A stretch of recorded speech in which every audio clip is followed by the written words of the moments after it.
Chapter 459. Fan Xian stared at Guangxin Palace in a daze. He looked at the pillar at the foot of the palace and wondered if the hole in the pillar had been filled with lime or not. The first time he had spied into the royal palace at night, he had been stabbed by that serving girl through the pillar. The tip of the sword pierced through the thick wooden pillar and almost pierced his waist. To this day, Fan Xian seemed to still be able to feel the murderous intent on the sword, even though the serving girl had been killed on the spot. It was also that night that he had overheard the eldest princess colluding with the northern Qi royal family, the truth of Yan Bingyun being betrayed, and blocked Yan Xiaoyi's arrow that seemed to have come from the horizon. The snow had stopped, but a cold wind blew through the royal palace. It was even colder than a few days ago. Fan Xian shivered and shook his head self-mockingly. He left with eunuch Yao and headed toward the eastern palace where the empress and crown prince were. Although the eldest princess was his mother-in-law and would eventually have to see her, it was best to maintain some distance from that seductive, cold, and emotionless woman. Every day he could delay seeing her was a day. These years, under the emperor's secret arrangements and the cooperation of Qin Pingping and various other parties, Fan Xian had gradually accepted all of the eldest princess's power. The two sides had long been unable to coexist. There would eventually come a day when they would fight. However, the princess's power was not as it had been in the past, but Fan Xian was still wary. It was not only because she was Wan'er's mother, but also because of the strange feeling in his heart. In his previous life he had heard a song by Lady He about giving him something and something. Fan Xian also felt this way. The eldest princess had given him the palace treasury, her daughter, her lover, and the Cui family. The Ming family was also about to be given to him. It looked like there were still many things she wanted to pass on to him. If he was the eldest princess, he would probably also bite his lip and not speak. His eyes would spit fire and burn this bad son-in-law to death. Thank you to a certain book friend. I forgot your ID. Sorry. There was also the Juanshan conference and the restless people in the military. Although the eldest princess was not a dinosaur that could spit fire, on the contrary, she was rather alluring. Fan Xian was still a bit afraid of the madness and charm of her gentleness. It felt very awkward to stay with such a 30-something mother-in-law who was known as the most beautiful woman in the world. Thus, from beginning to end, Fan Xian had only seen his greatest enemy once. This matter in itself was very interesting. Eunuch Yao glanced at the silent Fan Xian and didn't say anything. He followed with small, quick steps. Not long after, they arrived at the eastern palace. Coincidentally, the empress was in Guangxin Palace chatting with the eldest princess. Only the crown prince was reading under the guidance of the grand tutor. Seeing Fan Xian enter the palace, the crown prince welcomed him with a smile and said, "How are your injuries? Originally, I wanted to go to your residence to see you, but thinking that I might disturb your rest, I gave up on this idea." Fan Xian bowed in greeting, then straightened up and smiled. "My body has always been strong. I will be fine after resting for a few days. Today, I received an edict to enter the palace, so I came to see you, Crown Prince, so that you would not worry. When is little sister Qin coming back?" "Tomorrow." The Crown Prince smiled and said, "Since she's not here, you should seize the opportunity to play." The two of them smiled and sat down. They talked about the scenery and beauties of Jiangnan, but they didn't talk about anything unpleasant. Going back a few years, the Crown Prince had treated Fan Xian very well. Although he had listened to Xan Qiwu's suggestion and expressed goodwill toward Fan Xian with the intention of drawing him to his side, when Fan Xian had just entered the capital, the two of them had gotten along quite well. However, no one had thought that later matters would develop in such a strange manner. Fan Xian was actually also a prince. Furthermore, there was a problem left over from history that had not been resolved. Thus, naturally, Fan Xian picked it out and the Crown Prince became the person on the other side. Both sides knew that because of the problem left over from history, it was impossible for them to work together again. Inevitably, they both sighed in their hearts. However, during these 2 years, Fan Xian had primarily been on the second prince's side and had not carried out an all-out attack on the Crown Prince's faction. Thus, on the surface, the two of them could still maintain their current joyful and harmonious feeling. Even if the two of them had already shed all pretense of cordiality in the palace, they still had to be joyful and harmonious. Eunuch Yao watched this scene coldly from the side. In his heart, he admired the shrewdness of the members of the royal family. After a warm conversation ended, Fan Xian rose to bid farewell. Moving closer to the Crown Prince's ear, he said in a quiet voice, "Your Highness, come back tonight." The Crown Prince smiled and said, "Speaking of which, I've actually never been to that brothel of yours." This genuine Crown Prince, who had been gradually marginalized by the day, sighed and said, As you know, these years I have been cultivating my character and rarely go outside the palace to play. Let's talk about this famous Baoyue brothel. First it was the second brother, then it was you. They all had their ways. I don't have any. Fan Xian wasn't sure if there was any hidden meaning in these words, but he was too lazy to guess. He chuckled, bowed respectfully and left the Eastern Palace. Outside the palace, he was not surprised to see a familiar person. The eunuch with a face full of acne was the current head of the eunuchs in the Eastern Palace, Hongzhu. Hongzhu quickly moved to the side to greet him. Fan Xian's expression was cold. He made a sound of acknowledgement and walked forward. However, there was a strange feeling in his heart. Looking at Hongzhu's expression, it seemed that he had something to say to him. There was some fear between this little eunuch's brows, but he didn't know what he was afraid of. However, in the palace, Fan Xian would not pay attention to Hongzhu. He still had to pretend to look down on him. This chess piece buried in the palace could not be used carelessly. Following this, he went to Lady Shu and Lady Ning's palaces to bring a book list for the second prince's birth mother, Lady Shu. They were all ancient books from the Jiangnan Tianyi pavilion. Lady Shu was clearly surprised. She hadn't thought that Fan Xian, who was fighting to the death with her son, would still carefully wait on her. She was slightly moved. In Lady Ning's palace, Fan Xian was given a good scolding. This was the first time this outspoken woman, who was born in Dongyi, saw Fan Xian after learning of his past. Looking at Fan Xian's brows and expression, Lady Ning couldn't help but think of the young lady of the Yi family who had saved her and the child in her womb. She was angry that Fan Xian didn't take his life seriously and scolded him until he nodded repeatedly. After talking about some stories from the past, Lady Ning's gaze softened and warmed. She looked at Fan Xian like she was looking at her own son and gently rubbed his head. She told him to bring Princess Chen into the palace often to see her when he had free time. Fan Xian agreed to each of them. As he left the palace, he occasionally turned his head and found that Lady Ning seemed to be wiping away the moisture at the corners of her eyes. His heart couldn't help but become wet. He felt an indescribable sorrow. These were all people from the past and things from the past. Busying and walking, Fan Xian also began to feel annoyed.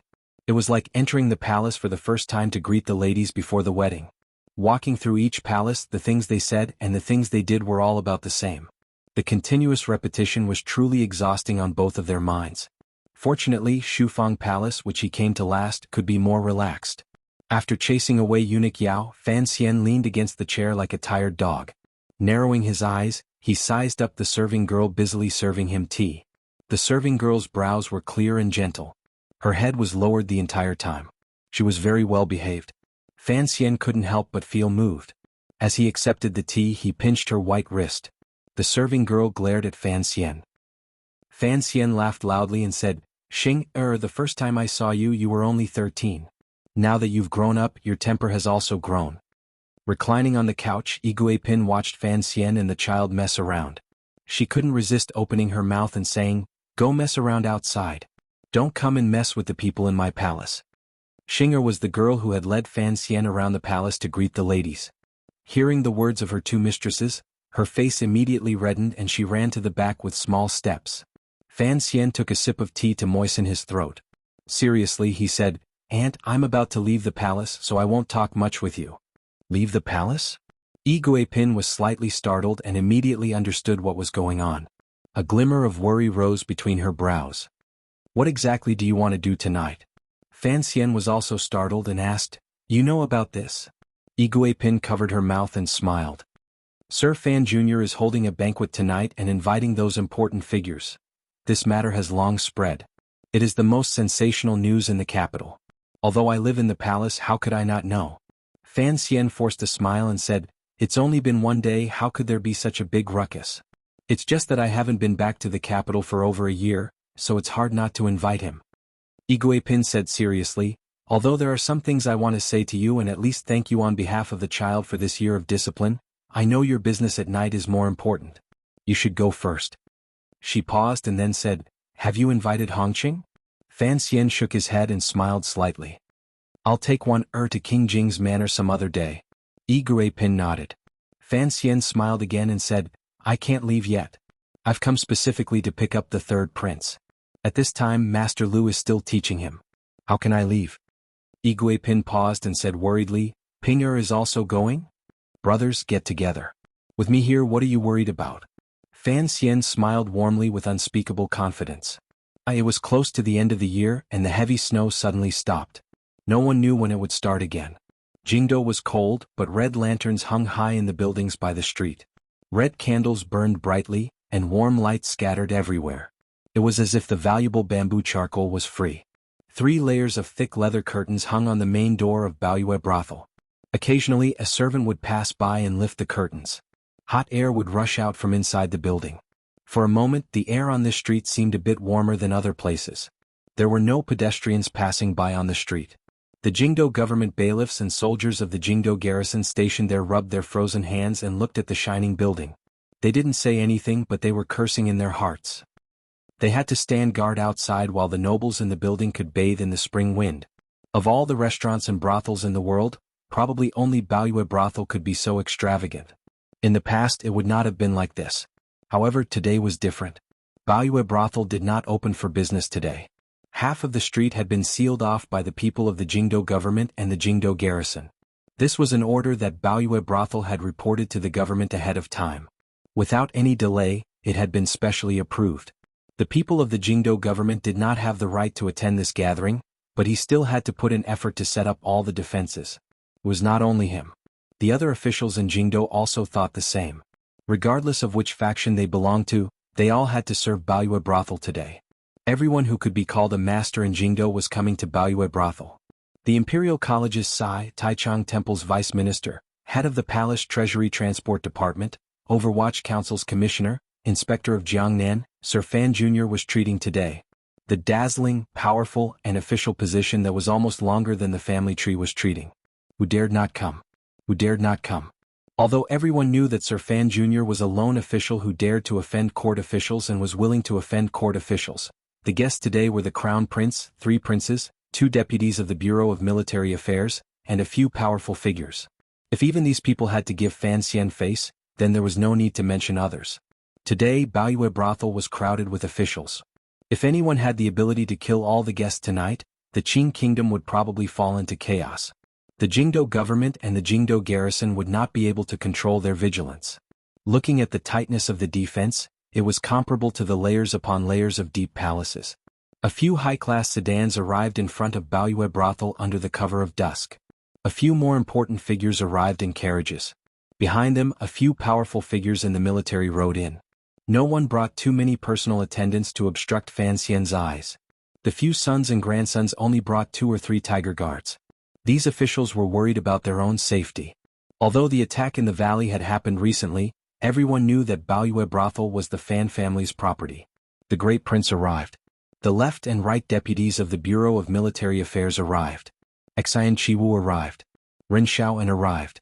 Baoyue brothel was in full operation today. The girls helped these important figures to a side room to rest while they waited for the banquet to begin. Fan Xian chatted idly with them for a bit and told some naughty jokes. He then led the child beside him to the door because he had heard the news of the Crown Prince's arrival. Seeing the child obediently allow Fan Xian to lead him, the hearts of the 2 deputies of the Bureau of Military Affairs and the other officials at the banquet shook. The scene in front of them was enough to make these important figures think of many things. In ancient times, there were those who held the emperor hostage to order the marquises. Now there was Sir Fan Jr. holding the child's hand. Who knew if the future Qing kingdom and the future world would be these 2 people? Fan Xian was holding the 3rd prince's hand. The 3rd prince shivered and turned his head to gaze at his teacher, who was 2 heads taller than him. A glimmer of worship flashed through his eyes.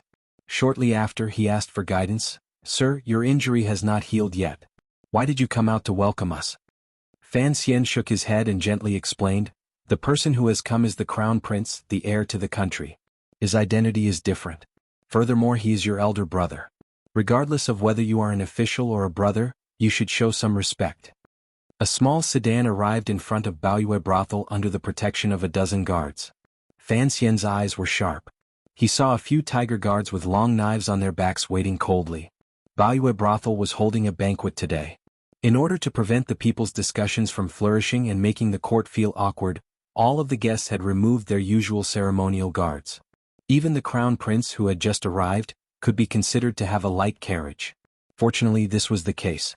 Otherwise, this street would probably be blocked to death by the pomp of these important figures. The curtain of the sedan lifted. The crown prince, dressed in light yellow clothing, came down from the sedan with a face full of smiles. Raising his eyes, he saw Fan Xian and the third prince welcoming him outside the building. The crown prince was in a good mood. Although this was due, given Fan Xian's present power, this kind of respect was exactly what the crown prince needed. Fan Xian and the third prince rushed to bow. The crown prince hurriedly helped him up. In a moment, everyone in the building knew the crown prince had arrived and quickly came out to welcome him. Only the great prince seemed to have been so happy from drinking that he forgot to come out. The crown prince knew that his brother came from the ranks and had always been like this, so he didn't pay it much attention. A group of people surrounded the front of the building and were just about to go in to chat when another carriage slowly came over. The crown prince turned his head curiously and wondered who was putting on more airs than him to arrive later than him. Everyone also looked over and saw a thin, middle-aged official come down from the carriage. This official was not wearing clothing that indicated his rank, but everyone immediately recognized him. They couldn't help feeling surprised and shocked that this official would also come. The person who had come was none other than the governor of Jiangnan Road, Xueqing. Of the 7 roads under heaven, Xueqing controlled one. As a super-level official, he also controlled the wealthiest road in the world. Most importantly, he was the emperor's trusted aide and had once been the teacher of various princes in the library. Compared to the officials in court, his status was even more respected. Xueqing looked at everyone and smiled slightly. He first bowed to the crown prince. The crown prince repeatedly said he didn't dare. With him in the lead, everyone hurriedly bowed to Xueqing. Fan Xian smiled and said, "Sir Xue has returned to the capital to report on his work." I was rude. Thinking of how we have worked together in Jiangnan this year, I have received your favor, so I took the liberty to invite you over. Everyone made an "oh" sound and laughed that Sir Fan Jr.'s face was so big that he had even invited Governor Xue over. In their hearts, they wondered if it was because of the attack in the valley that Fan Xian wanted to demonstrate his might to some power that he had even brought Xueqing over. These major figures couldn't be blamed for thinking this. The banquet in Baoyue brothel could be considered a gathering of the younger generation. Old people like Director Qin and Shu the scholar would not dare to disturb them. Even if they wanted to invite them, the emperor would probably not allow it. Furthermore, everyone was thinking why Fan Xian had invited so many people from different powers to gather in Baoyue brothel. It's just to eat, drink, and chat. Everyone has been busy with official business this year. It's nearing the end of the year, so you have to take a break. Fan Xian stood in front of Baoyue brothel's door and smiled as he explained. He then saw a group of people walk over. At the front was the second prince, the one who looked very similar to Fan Xian. His temperament and aura seemed to be carved from the same mold. Yet he had fought with Fan Xian in Jingdo, the north, and Jiangnan until blood flowed like rivers. Of course, the temporary victor was Fan Xian. Fan Xian and the second prince met each other's eyes. With great tacit understanding, regardless of who was first or who was first, regardless of status, they raised their hands at the same time, slightly bent their waists and bowed. Then the corners of their mouths twitched slightly. At the same time, a slightly bashful smile rose to their faces. The two of them sighed in their hearts. This smile had been missing for a long time. It's not about getting votes. Of course, those who have votes still have to vote for me. I've been a little busy lately and I've had some minor emotional issues. I'll definitely report to everyone after the dust settles in a few days. My condition might be a little worse in the next few days, so I'll report to everyone in advance. Please understand. Today's chapter can only be said to be about the same as usual, but the last 3 sentences were very beautiful. Let me be narcissistic. To be continued. If you want to know what happens next, please log on to www.chidian.com. There are more chapters. Chapter 460. On the east side of the 3rd floor of Baoyue brothel was a large flower hall. Half of the building was empty, and one could just see the hall on the 1st floor below. The wide Hu people's blanket suffused a fishy red color downstairs and had a different flavor. There were honored guests in the building, so this half of the flower hall had been emptied.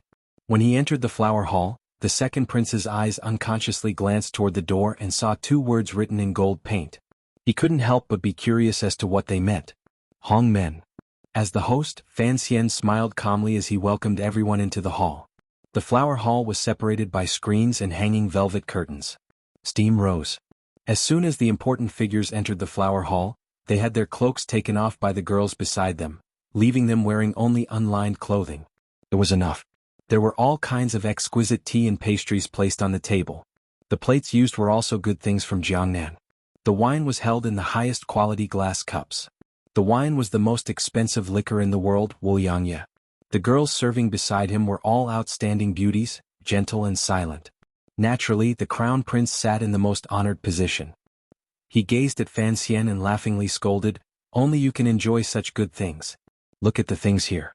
They all come from the 3 large workshops. The palace still hopes to exchange them for silver. Who would dare to spend as freely as you do?" The Qing people were simple and honest. Even the royal officials were a bit more cautious. They were not at all as extravagant as the northern Qi court. The banquet Fan Xian had set up today was indeed a bit out of bounds. Everyone knew that the palace treasury was under Fan Xian's control. It would not be a problem for him to transfer some expenses. However, they didn't know if the crown prince was secretly stabbing them in the back when he said this with a chuckle. Fan Xian's expression did not change. He smiled and said, "If I can enjoy it, I should make the most of it." Naturally, Xueqing sat at the first table to the left. He had come by imperial edict to watch the show, so he did not mind much. Additionally, he had been in Jiangnan for a long time and seemed to be used to this kind of enjoyment. Seeing the admiration of these major figures in the capital, he couldn't help the corners of his mouth twitching slightly and smiling. He thought to himself that it was not easy to live in Jingdo. Unfortunately, the enjoyment was far inferior to that of Jiangnan. The banquet began. The girls were quiet and speechless. They began to place food and pour wine for the guests at each table. Although they had undergone special training these 2 days, when they abruptly opened their eyes and saw so many important figures in the Qing court, the girls still couldn't help but feel nervous. Their rosy lips pressed tightly together. The princes and officials in this hall had all rolled around in the brothels before, but to suddenly have so many people gathered in one hall, it was really a bit confusing. In fact, there weren't many guests, only about a dozen or so. Each of them had a girl sitting beside them, and behind them sat a close attendant. Even so, the reception hall was somewhat full. The person serving Fan Xian was none other than the shopkeeper of Baoyue brothel, Sang Wen. For an occasion like this, it was inappropriate to start drinking and talking at the beginning. Drinking orders were repeated, breasts and buttocks were touched, particularly with Xueqing and the 2 deputies of the Bureau of Military Affairs present. The young noblemen were still a bit proud of their status. For a moment, the hall was quiet and heavy. They only talked about some idle jokes in court, such as Scholar Shu collapsing drunk on the snowy street again yesterday. In any case, Xu Wu's personality was relaxed and didn't mind how the younger generation made fun of him. No one dared to use these princes and Fan Xian as a joke, particularly Fan Xian. Everyone was still guessing what the true purpose of this meal was. Amidst the awkwardness, Xueqing minded his own business and drank his wine. He grabbed the girl's small hand beside him and played with it. This man immediately shed the air of an official and gained the feeling of a middle-aged prodigal son. It looked like the scholars of the Library of Books had fought many battles with the skeletons of the Red Chamber. The second prince took a shallow sip and looked at Fan Xian across from him. He smiled slightly and said, "Anji, I haven't come to Baoyue brothel in a year. I find that the girls here are much prettier than before." The atmosphere immediately relaxed. Between Fan Xian and the second prince, there had to be someone who would speak first. "Nonsense," Fan Xian laughingly scolded. "Given the lineup today, it is impossible for this Baoyue brothel to serve you well. I won't hide it from everyone. The 13 girls in this brothel are not just from my brothel. As long as it is the most famous girl in the capital, I have invited them all. Regardless of whether it is the pleasure boats on Lujing River or the musical house, if you can find another popular girl after you leave this brothel tonight, then I will lose." Everyone was startled and thought that this was quite a big move. It was not a matter of spending money. Rather, in one short day, he had made all of the brothel in Jingdo obediently offer up their most famous girls. Fan Xian's power had indeed reached a hair-raising level. Everyone turned their heads to look and saw the girls beside them had their heads lowered shyly. After a closer look, everyone couldn't help but laugh. They recognized that one was someone on Lujing River and the other was a girl from the musical house. They were all old acquaintances. Only the second prince's gaze dimmed a little. Speaking of which, it was absurd. Of the dozen or so girls in the brothel, 4 belonged to the Lujing River affairs that Li Hongqing had previously been responsible for. However, Yuan Meng had died in Jiangnan Shiqing, or had defected to Fan Xian, and Li Hongqing had been grounded by King Jing. He raised his head and glanced at Fan Xian from a distance. He saw that Fan Xian's expression was calm. However, there was a not quite there smile in his eyes. For a moment, he wasn't sure if Fan Xian wanted to use this small matter to demonstrate his might or if he had other thoughts. The second prince smiled slightly and said, Baoyue Brothel's management is successful. Presumably, it is all because of Miss Sang's clever and discerning eyes. I offer you a toast. After saying this, he raised the wine cup in his hand and offered a toast to Sangwon by Fan Xian's side. For him to address himself as a prince, it was in line with his usual gentleness. Moreover, in a romantic setting, it would be meaningless to just talk about seniority. The crowd did not mind, but they were curious. Why was the first toast to Sangwon? Where did this put the host of the day, Fan Xian? At this moment, Sangwon was leaning against Fan Xian's side. She picked up a strand of moss and brought it to his lips. Suddenly hearing these words, she couldn't help but start and turn her head to glance at Fan Xian. Fan Xian smiled slightly and nodded. Sangwon stood and bowed slightly toward the second prince.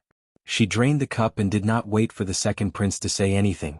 She poured herself another cup and invited the crown prince and great prince, who were sitting at the head of the table.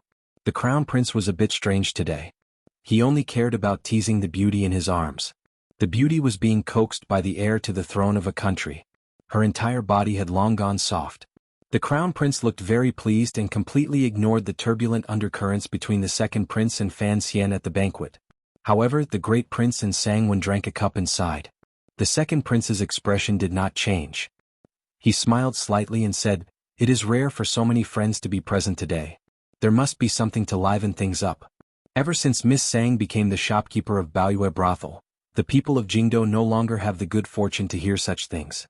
I wonder if we can ask Miss Sangwon to sing a song? Sangwon smiled slightly. Her gentle face was calm. She stood and was about to go get her zither when unexpectedly, her hand was pulled by Fan Xian. Fan Xian held Sangwon's hand and looked calmly at the second prince.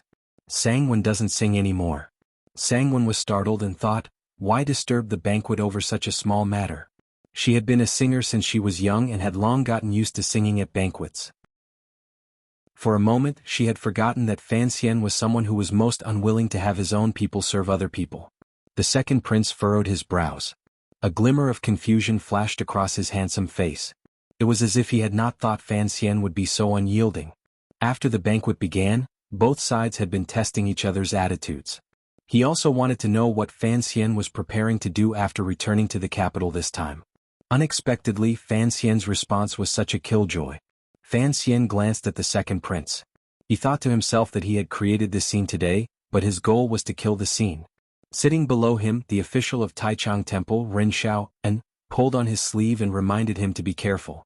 He only smiled. The deputy of the Bureau of Military Affairs narrowed his eyes slightly and said, Sir Fan Jr., what are you saying? Given the prince's status, what is wrong with having this girl present a song? Fan Xian's confrontation in front of the Bureau of Military Affairs had long created a crack between him and the military. Each day that the attack in the valley was not investigated, the two sides would not be at peace. The Qin Kingdom's military had always been simple, direct, and crude. This deputy was Chu Xiangdong. He had been the vanguard of the last northern expedition. He had a great deal of military service, so he was not afraid of Fan Xian's power. Hearing Fan Xian's cold words, he spoke to stab him. Fan Xian did not get angry. He only smiled and said, Lady Sang only sings in Qin Garden. If Deputy Chu wants to hear it, go outside the capital and ask Director Qin. There is no point in asking me. The words Director Qin were tossed out. The second prince smiled and didn't say anything more. The expression of the Deputy Chu of the Bureau of Military Affairs also changed. He forcefully swallowed the vicious words he was about to say back into his stomach. Drink. Amidst the awkwardness, the great prince, who had been silent for a long time, suddenly raised his cup and roared. He had come from the military and had a bold personality. He had wanted to make up for Fan Xian's relationship with the military and, at the same time, make the gap between his brothers smaller.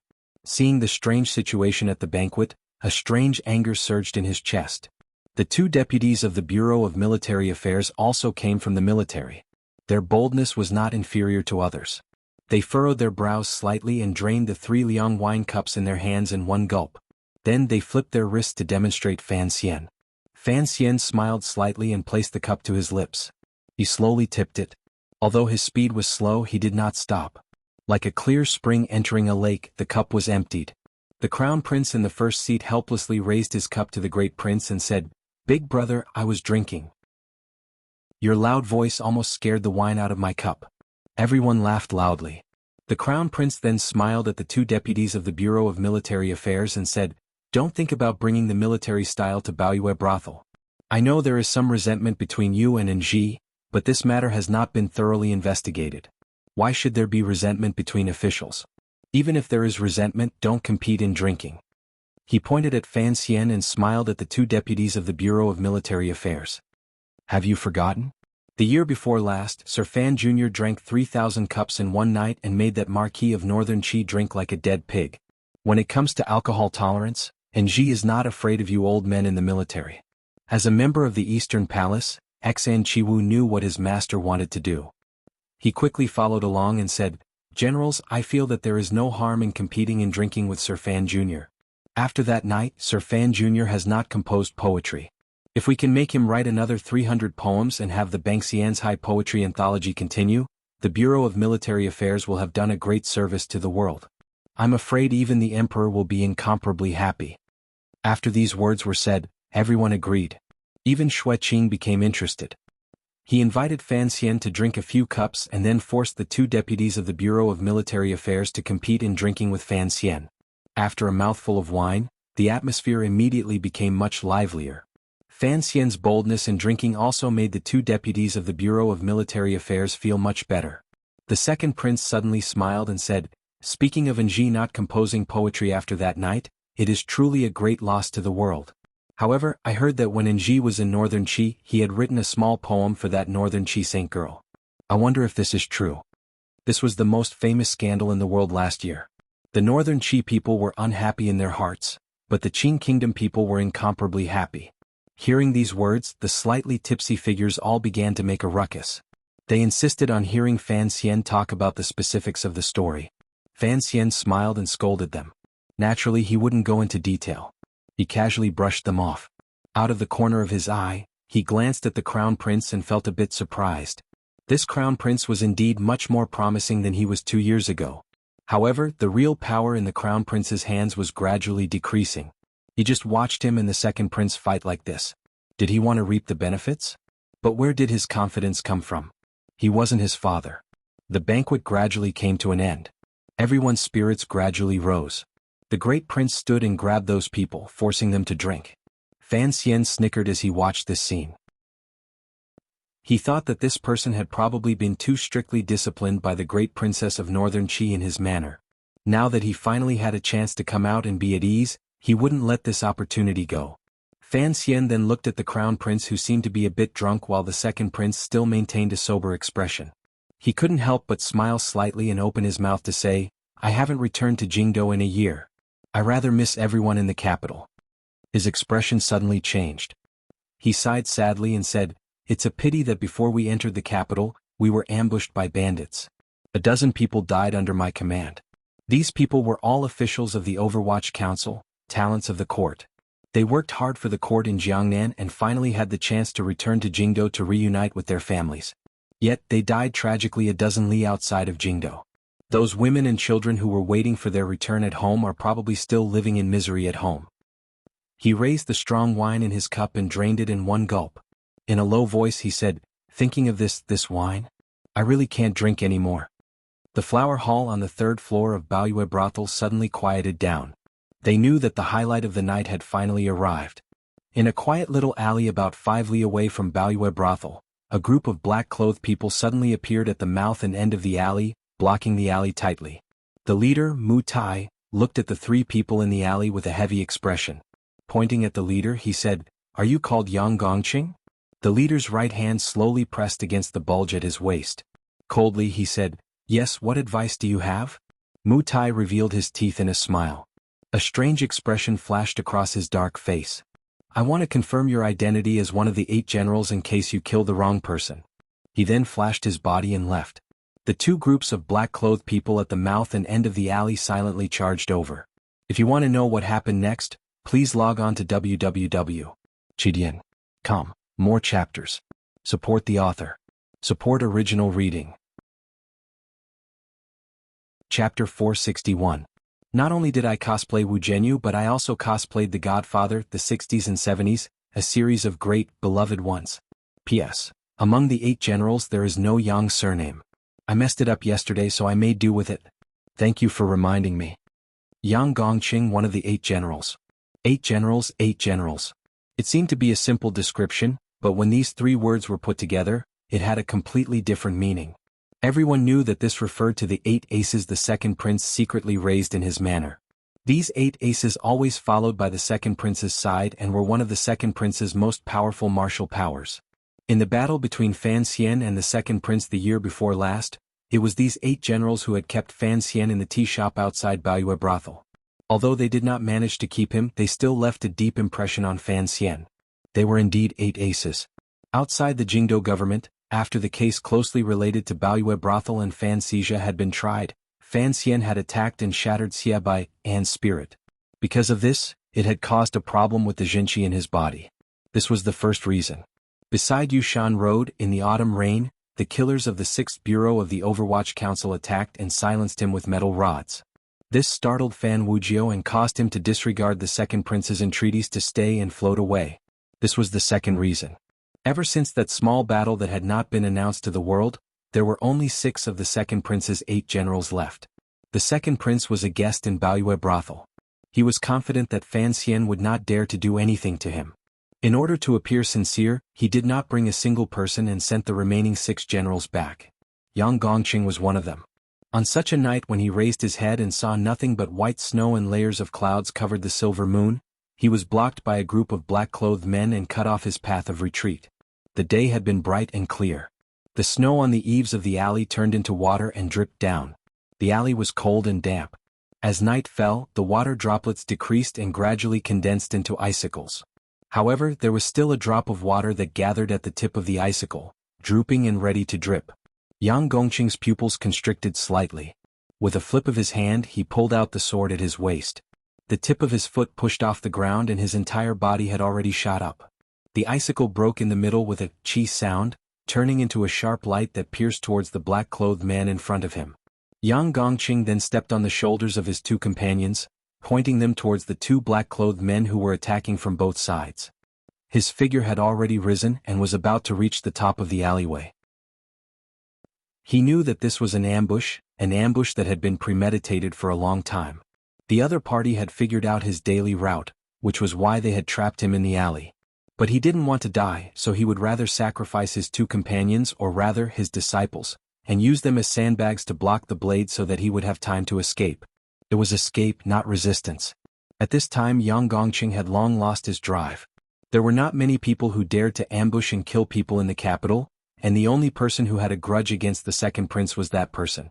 That person had sent people to kill him, and they were not people he could fight against. It had to be said, Yang Gongqing was worthy of being one of the second prince's 8 personal generals.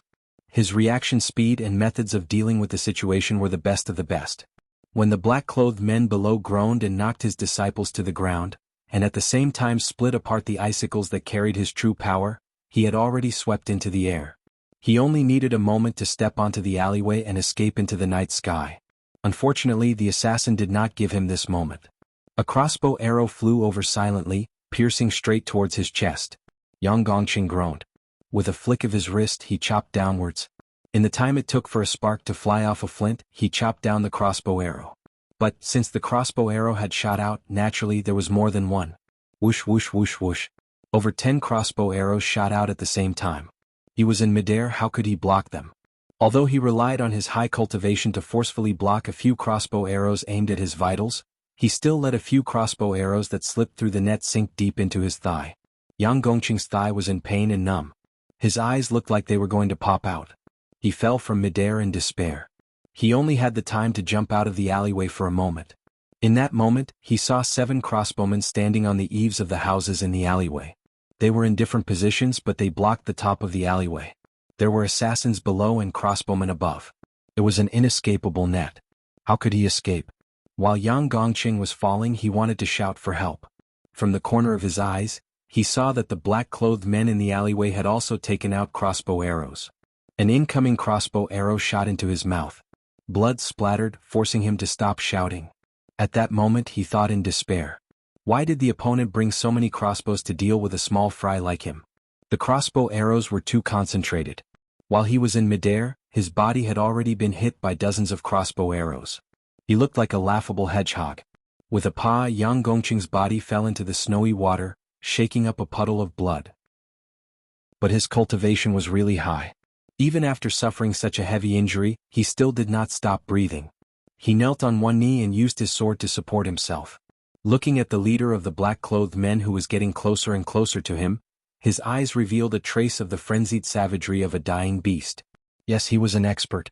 But an expert who was ambushed by dozens of crossbows could not do anything, unless he was Yi Luyun. Fresh blood flowed down the densely packed crossbow shafts, flowing out his essence, qi, spirit, blood and soul. Yang Gongqing's throat gurgled, but he refused to collapse. The leader of the black-clothed men walked in front of him. With a backhand he pulled out the straight blade at his waist. The blade was as bright as snow, without a speck of dust. The majority of the icicles on the eaves of the alley had already been chopped off, leaving only a few lonely icicles. The snowy water that had been accumulating for a long time finally converged into a large round bead of water. It dripped down, dripping into the bloody water in the alley with a light sound. The leader of the black-clothed men pulled out his blade and silently chopped down. With one strike, Yang Gongqing's head fell off cleanly. Yang Gongqing's headless body remained kneeling. The black-clothed leader waved his hand. The crossbowmen standing on top of the houses flipped over and fell to the ground. The assassins in the alley silently moved forward and took away all the crossbow arrows. Then they erased all traces in the alley. The group of people took off their black clothes and disguised themselves as ordinary commoners. They left the alley and merged into the seemingly unchanging life of the capital. The alleyway was quiet as if no one had ever been there. However, there were 3 more corpses. Without the support of the crossbow bolts, the headless corpses finally fell and smashed into the alleyway with a dull thud. In the past, I had never thought that something like crossbow arrows would be so terrifying. Fan Xian raised his wine cup and slowly drank. His eyes were full of confusion. You all know that the Overwatch Council is also used to using crossbows. But I still did not think that when something used to kill reaches a certain level, it would become so terrifying. At the banquet in Baoyue Brothel, everyone listened quietly to Fan Xian's narration. This was the details of the attack in the valley. Everyone could hear the glimmer of melancholy and coldness in Fan Xian's words. Fan Xian placed his wine cup on the table and smiled slightly. A sky full of crossbow rain. I have never seen it in this life. Presumably, I also never saw it in my previous life. This was not an attack. It was more like on the battlefield. Only then did I realize that a single person's strength is indeed limited. The great prince slowly nodded his head across from him. A complicated expression appeared on his face. Perhaps he was thinking of the years of fighting with the Hu tribes during the Western expedition. The sound of the crossbow arrows hitting the carriage was like a soul-stealing drum. Fan Xian furrowed his brows. It was as if he was recalling the specific circumstances at the time. That feeling of being surrounded and killed was not good. The crown prince sighed and comforted him. Fortunately, it is already over. And Ji, you are able to survive. Those rebels and traitors will be punished one day. The court is currently investigating. Presumably, there will be a result in a few days. Thank you, Your Highness. Fan Xian raised his cup to everyone and smiled. Yes, at least I survived. Presumably, many people will be disappointed. Even the city-guarding crossbows were used, yet they were still unable to kill me. What does this mean? No one replied to his words.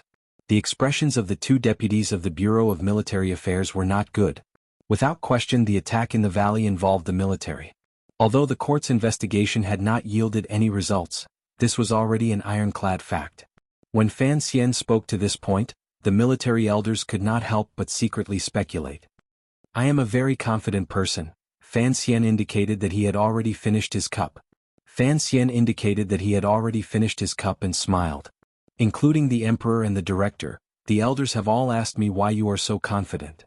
Everyone listened attentively, but a feeling of absurdity grew in their hearts. At this moment, all the important figures of the Qin kingdom were present, as well as the crown prince and 3 princes. However, once Fan Xian opened his mouth, everyone's attention would be drawn to him. This was not only because he was the host of the banquet. It was also because everyone seemed to unconsciously admit that he was the person with the most power. This was truly absurd. Perhaps in history, there had been powerful officials who overturned the court and were known as 9,000-years-old eunuchs. However, there had never been such a young and intimidating illegitimate child of the royal family, and a dazzling one at that. Everyone unconsciously glanced at the crown prince. The crown prince was smiling slightly as he listened to Fan Xian speak. There was not a trace of unease in his expression. On the contrary, it was filled with comfort and understanding. The great prince coughed gently. Fan Xian's left hand gently played with the large wine goblet. His gaze looked at the 1-foot table in front of him as if he was looking at a beautiful scene. Why am I so confident? Because I believe that I am the luckiest person in the world. No one's luck can be better than mine. A person who had clearly died had mysteriously come back to life and had lived such a colorful and even bizarre life. This kind of luck needed to be slowly celebrated in the years to come. Fan Xian smiled and said, I said earlier that the Overwatch Council is also used to using crossbows. Those crossbows cannot kill me. My enemies will certainly not be as lucky as me. In the Overwatch Council not far from the Royal Palace, in the secret room that Director Chen liked to stay in, Yan Bingyun was wearing a pure white cotton robe. He stared at the files on the table in a daze. A moment later he sighed and rubbed his temples. He felt that the soreness there was difficult to stop. There was a knock on the door. An official of the Second Bureau's intelligence department flashed in and handed him 3 small bamboo tubes sealed with wax. Yan Bingyun used his fingernail to pry open the wax seal. He took out the intelligence report inside and scanned it. He then brought it closer to a candle to the side and burned it. Under the strange gaze of the intelligence official, he said tiredly, Tonight's matter will not be recorded. The official of the intelligence department immediately lowered his head in acknowledgement and said, Of the 43 targets, 3 have already been eliminated. Yan Bingyun seemed to have a headache. Hearing these words, he shook his head in annoyance and waved his hand to indicate that he understood and had him leave. The secret room returned to silence.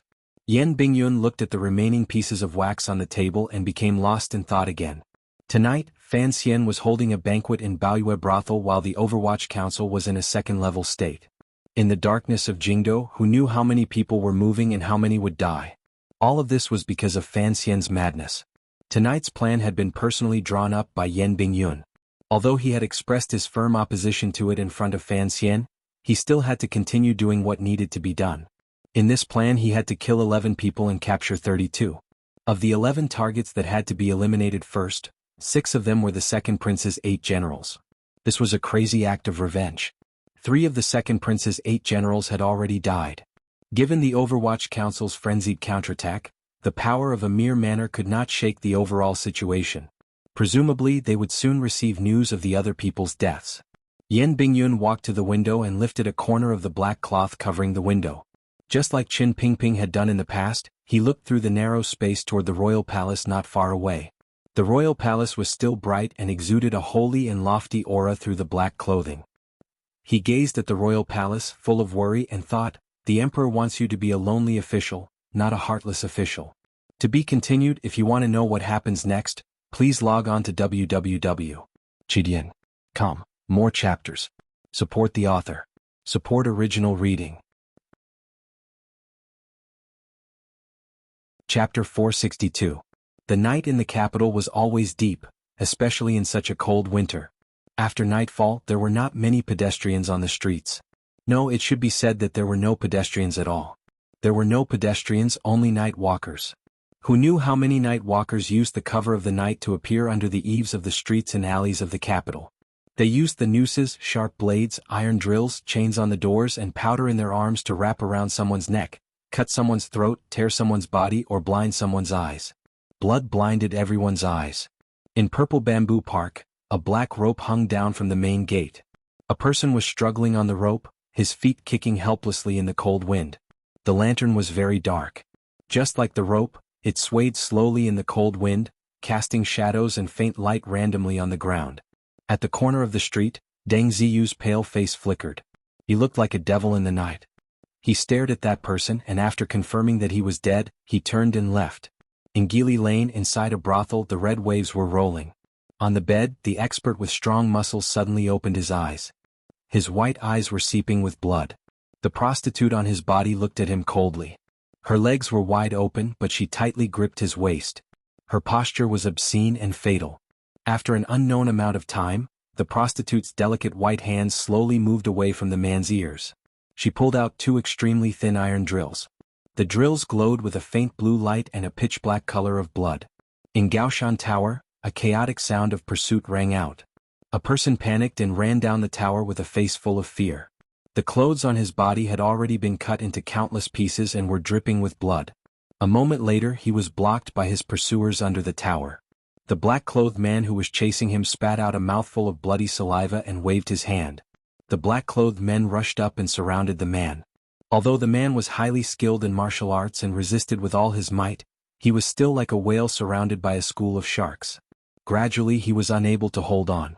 In the dark night, only the muffled sounds of metal piercing into flesh and the sound of the cold wind could be heard. The black-clothed men silently stabbed and swung until the man in the middle no longer had any reaction. He did not even have the slightest neurological reaction. He only crawled on the ground like a piece of rotten meat. Yan Bingyun placed the report on the candle flame and burned it. His hands did not tremble and his brows were no longer furrowed. Since it had already happened, there was no room for doubt. It was just like after a crossbow was pulled, no one could make the arrow that could kill disappear into thin air. The 8 generals that the second prince personally led numbered 6. They had all died to the Overwatch Council's attacks. Through different methods and different places, they disappeared into the darkness of Jingdo.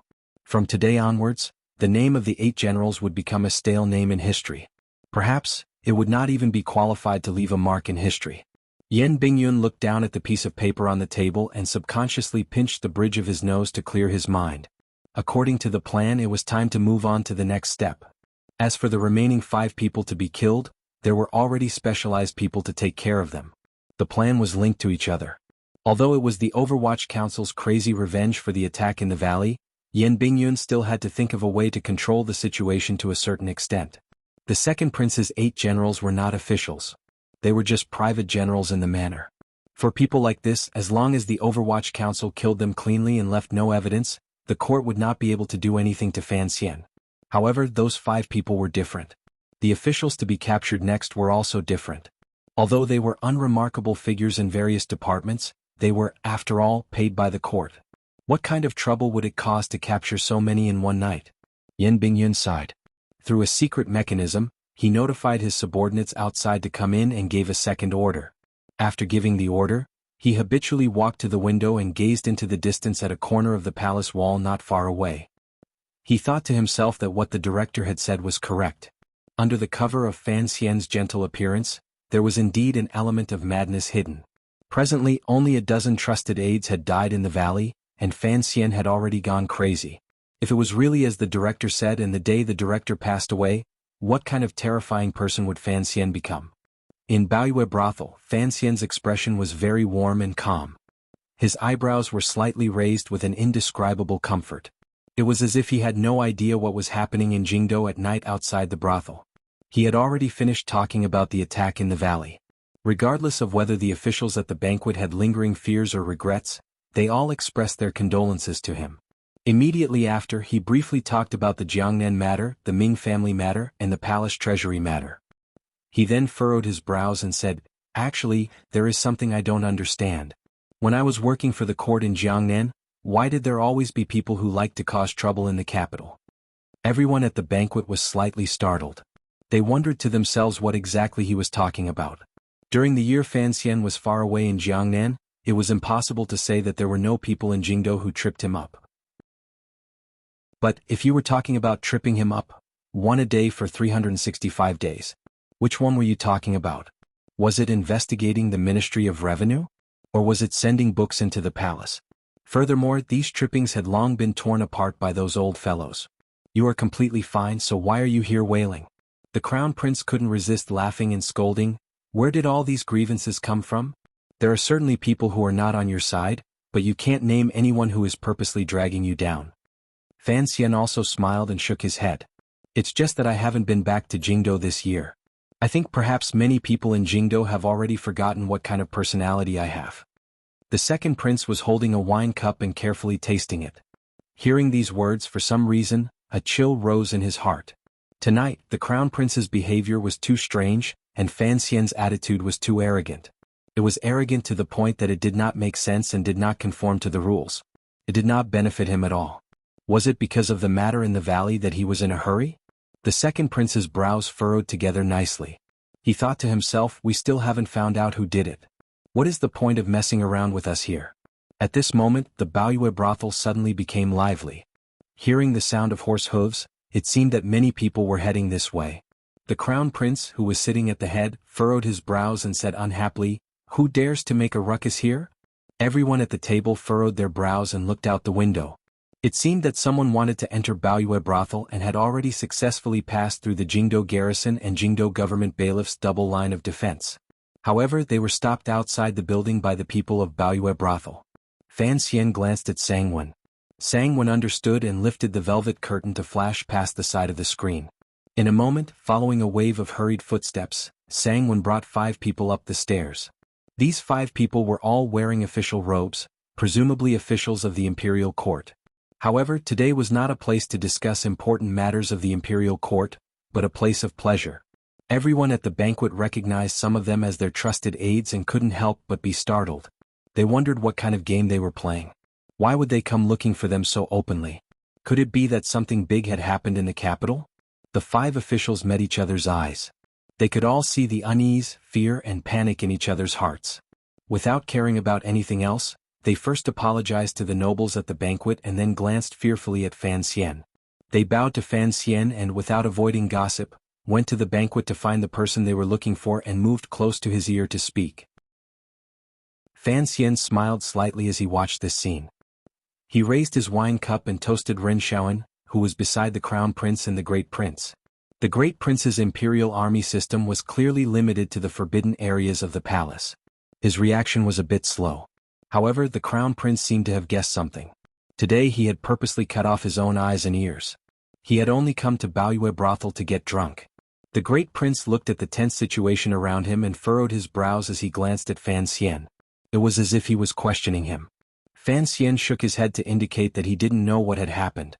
On the other side, the expressions of the important figures who were listening to the reports from their subordinates gradually became unsightly, especially the second prince. His delicate and handsome face gradually became pale, and a trace of red quickly surged up, but after 3 breaths, it returned to normal. Fan Xian watched this scene with slanted eyes. He knew that the other party already knew the news of the death of the 8 generals. He had not thought that the second prince would be able to immediately control his state of mind. He couldn't help but feel slight admiration. The great prince furrowed his brows and asked, "What happened?" Everyone in the restaurant knew something had happened, but not everyone knew exactly what had happened. The second prince lowered his head slightly and raised his wine cup to take a shallow sip. Raising his head to look at Fan Xian, the smile in his eyes was slightly serious. Enunciating each word, he asked, "Sir Fan Jr. must know." The atmosphere was icy cold. The people who had received the news from Jingdo all stared at Fan Xian's face. They already knew that while they were feasting in Baoyue brothel, a few murders had suddenly occurred in Jingdo. The 8 most capable generals of the second prince had been completely wiped out. These major figures had many eyes and ears in Jingdo. There were also the officials of the Bureau of Military Affairs responsible for the defense of the city. Of course, they knew how terrifying this kind of thing was, particularly to kill the 8 generals so cleanly and efficiently. The power needed was not something a normal person could possess. Thinking of how Fan Xian had invited everyone to Baoyue brothel, everyone faintly guessed that this matter was done by the Overwatch Council. Everyone was waiting for Fan Xian's reply. The atmosphere at the banquet was murderous and silent. Fan Xian asked warmly, "What is it?" The second prince smiled. There was some bitterness in his smile. There was a slight coldness in the depths of his heart. His legs were a little sore and numb. Looking at the young commissioner of the Overwatch Council across from him, it was as if he was looking at a smiling demon. As a prince, he didn't know what kind of reaction he should immediately make. Thus he raised his cup and drank, emptying it in one gulp. There was a slight burning pain in his chest. After a moment of silence, the deputy of the Bureau of Military Affairs, Chu Xiangdong, stared into Fan Xian's eyes and said in a cold voice, "Murders have occurred one after another tonight. 6 generals of the second prince's manor have been killed at the same time. Does Sir Fan Jr. know of this matter?" After these words were said, the great prince, who didn't know what had happened, looked at Fan Xian in astonishment. Even the crown prince, who had been in the arms of a beauty pretending to be confused, let out a surprised cry and abruptly sat up from the beauty's arms. The crown prince looked at Fan Xian's calm expression in a daze. He was incomparably shocked. He knew that Fan Xian did not have any good intentions today, but he truly had not thought that Fan Xian's counterattack would be so simple, direct, violent, unreasonable, and without fear of consequences. Under everyone's gaze, Fan Xian tilted his head. With a glimmer of confusion and disdain, he quietly said, "Oh? They're all dead?" At this moment, the second prince was about to put down his wine cup. Hearing Fan Xian's question, the emotions in his chest swayed. The anger, frustration, a glimmer of confusion, and a glimmer of hatred finally couldn't be controlled. When the cup fell, it was slightly heavy. The wine cup landed on the table with a bang and knocked the wine goblet beside it askew. From the expressions of everyone at the banquet, he knew that the 6 generals were all dead. Fan Xian's heart felt as if a sweet spring had flowed through it. He didn't purposely hide his expression.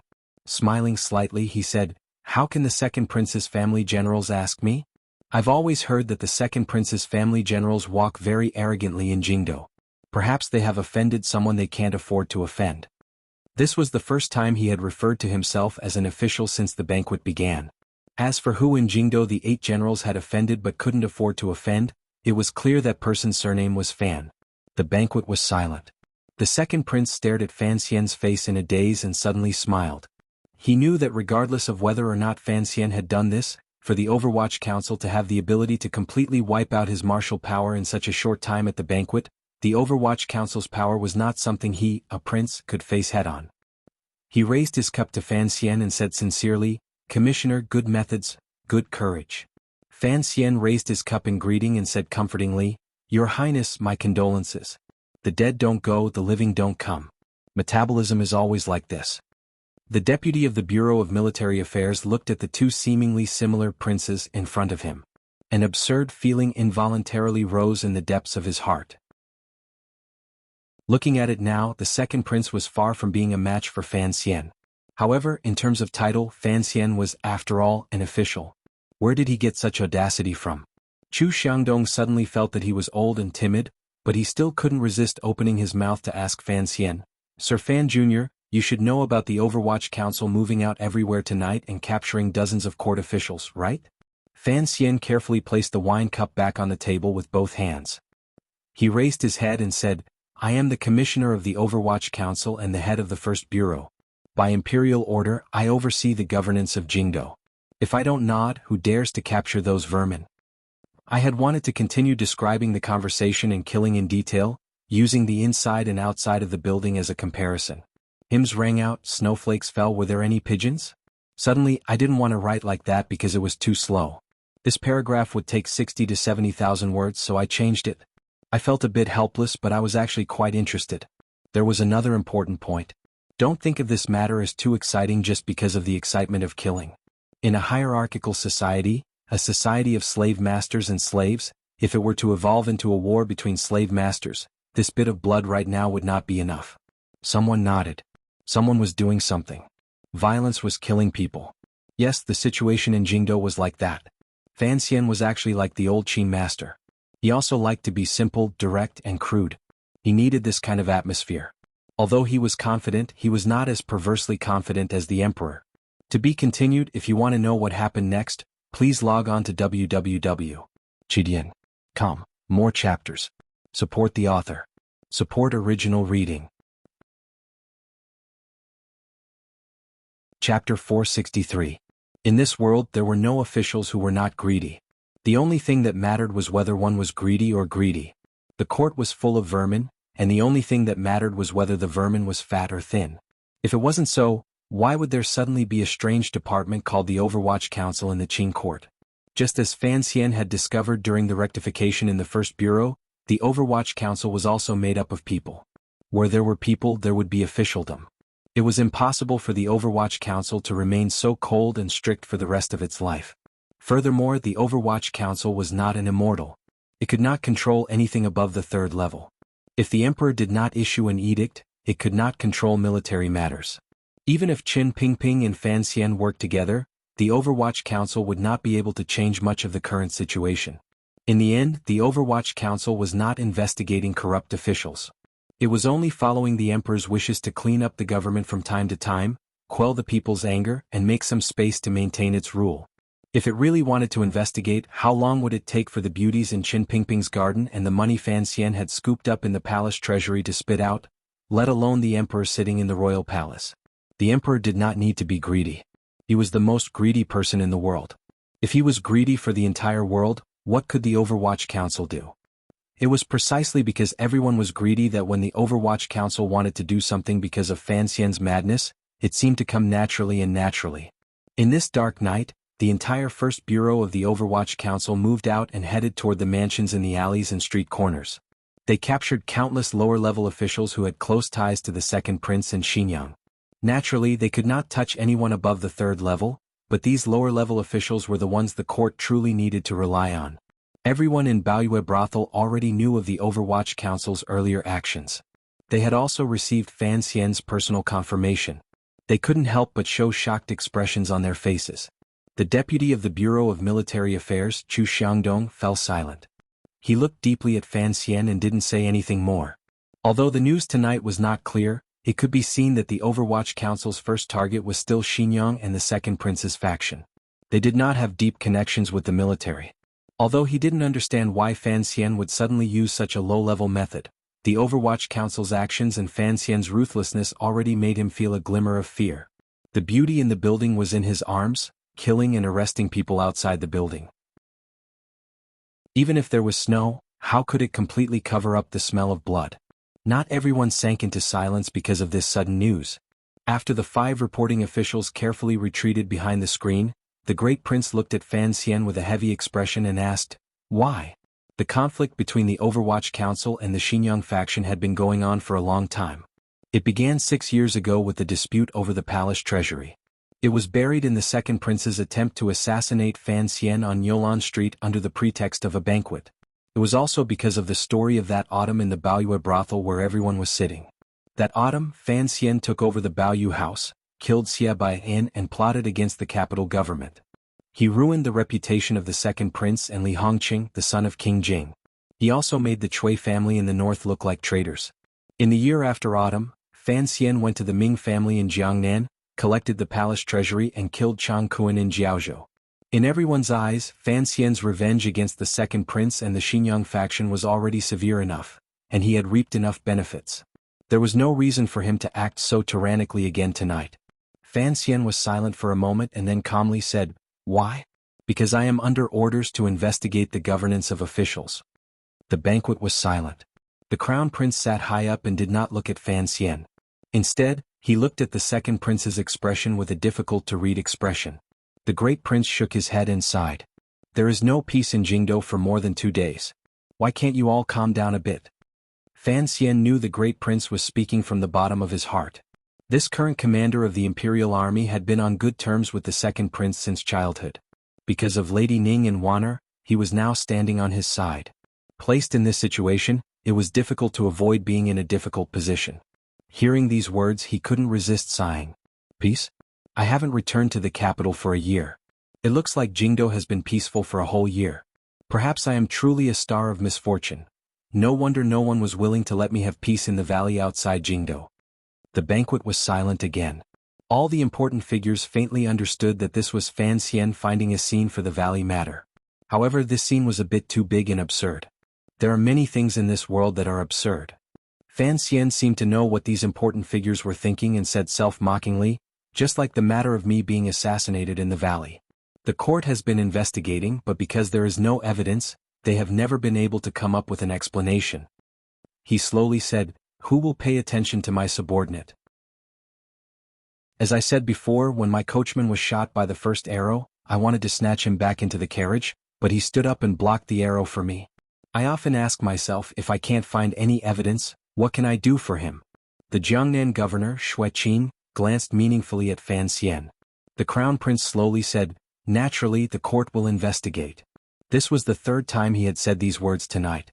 Fan Xian nodded and smiled. "It is this matter that suddenly made me think of a story I heard a long time ago.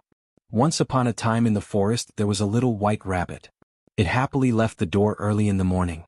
Then it met a big bad wolf. The big bad wolf grabbed the little white rabbit and slapped it twice. Slap, slap, slap. I told you not to wear a hat." Everyone looked at each other. They didn't know why Fan Xian would suddenly tell such a childish story. They only heard Fan Xian continue, "The next day the little white rabbit put on a hat and went out again. As it walked, it met the big bad wolf again. The big bad wolf grabbed the little white rabbit again. Slap, slap, I told you to wear a hat. The little white rabbit was very depressed and ran to the tiger to complain about the big bad wolf. The tiger listened to the little white rabbit's complaint and said painfully, "Don't worry, I will uphold justice for you." Then the tiger found the big bad wolf and said, "Old wolf, this morning the little white rabbit came to complain about you. It says you keep bullying it. See if you can find another reason to beat it.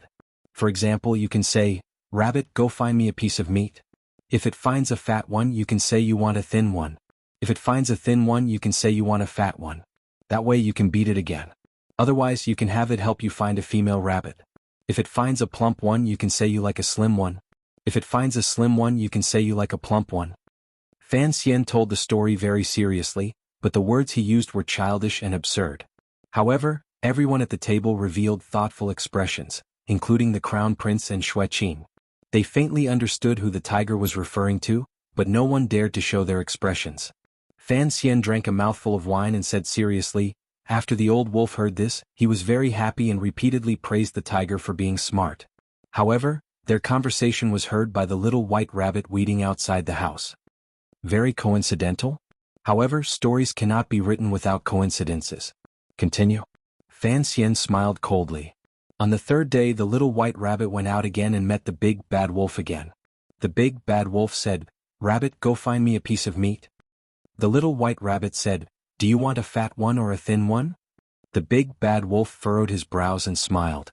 In his heart he thought, fortunately there is a second move.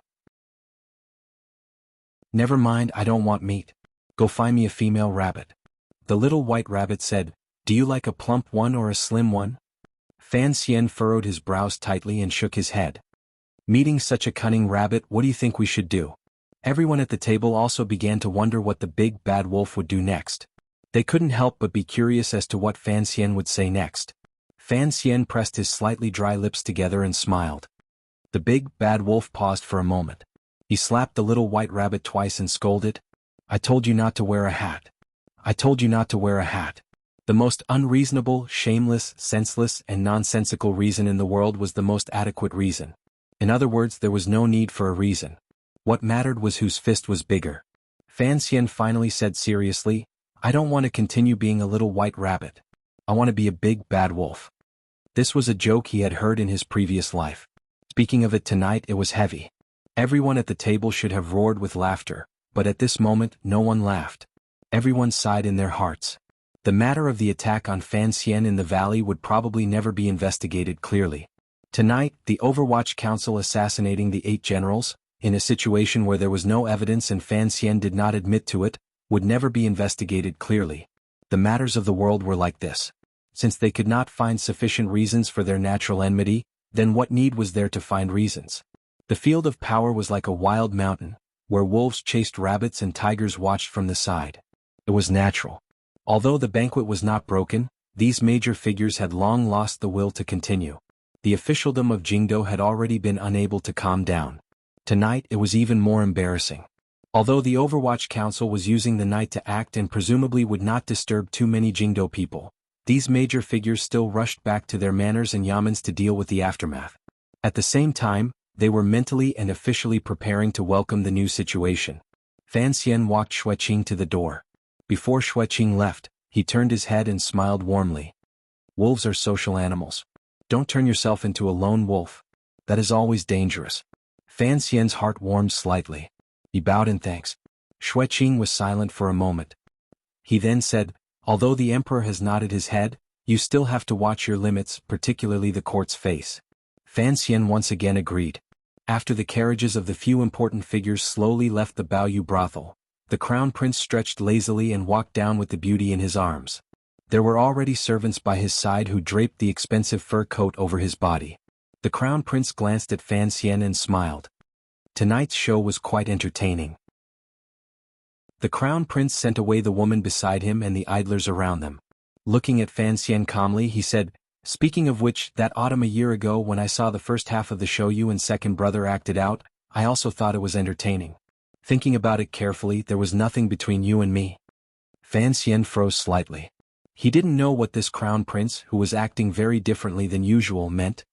"There has never been a problem between you and me." The crown prince closed his eyes slightly and slowly said, If there is a problem, it is a problem from back then. It should not become a problem between you and me. I hope you remember this. Fan Xian understood that he and the crown prince had actually always maintained a kind of peace. However, because of the matter the empress had participated in, they had become natural enemies. He didn't understand what the crown prince was planning to do by saying this. However, Fan Xian believed that the crown prince would not watch as he killed his mother in order to fight for his support. Thus he was just saying it. No one had left, but the seat was empty. Strangely, the second prince stayed behind. He watched Fan Xian walk up from downstairs and smiled slightly. Slowly placing his left hand on the table, he did his best to suppress the absurd feeling in the depths of his heart. Using 2 fingers, he picked up a green fruit from the south and slowly chewed on it. Fan Xian sat across from him and picked up the wine pot. He began to pour and drink by himself. Suddenly he finished 10 cups. The great prince hugged the wine pot and drank heartily to the side. It was as if he wanted to get drunk. Fan Xian put down his wine cup and clapped his hands. The third prince obediently walked out from behind the curtain. He glanced at his big brother and second brother with some difficulty and then sat beside his teacher. The great prince glanced at Fan Xian disapprovingly. His eyes seemed to be saying, "Why drag me into the affairs of adults?" In the flower hall on the 3rd floor of Baoyue brothel, there were 3 princes and Fan Xian. If one did not count the crown prince who had left earlier, the Qing emperor's bloodline in this world could be considered complete. The earlier banquet at Hongmen had become a family banquet with a strange atmosphere. "You're afraid." The second prince put down the half-eaten green fruit and stared into Fan Xian's eyes as he spoke in a gentle voice. Fan Xian's hand holding the wine cup froze. He slowly replied, "What am I afraid of? If you're not afraid, why did you make such a big move tonight?" The second prince smiled slightly and gently said, "Only someone with fear in their heart would act recklessly like you did tonight. You killed my general and captured my trusted aide. Does that have any effect on the big picture?" Fan Xian took a deep breath. His expression calmed. "There are no outsiders here, so there is no harm in speaking frankly. Your subordinates have been cleaned out by me today, but you have no evidence. Just as I said earlier, I also have no evidence regarding the attack in the valley, but you still did it." "I did not know about the attack in the valley. I did not participate." The second prince stared into Fan Xian's eyes and said seriously. Fan Xian shook his head. "What about the Nyolan Street matter? Little White has been slapped in the face too many times.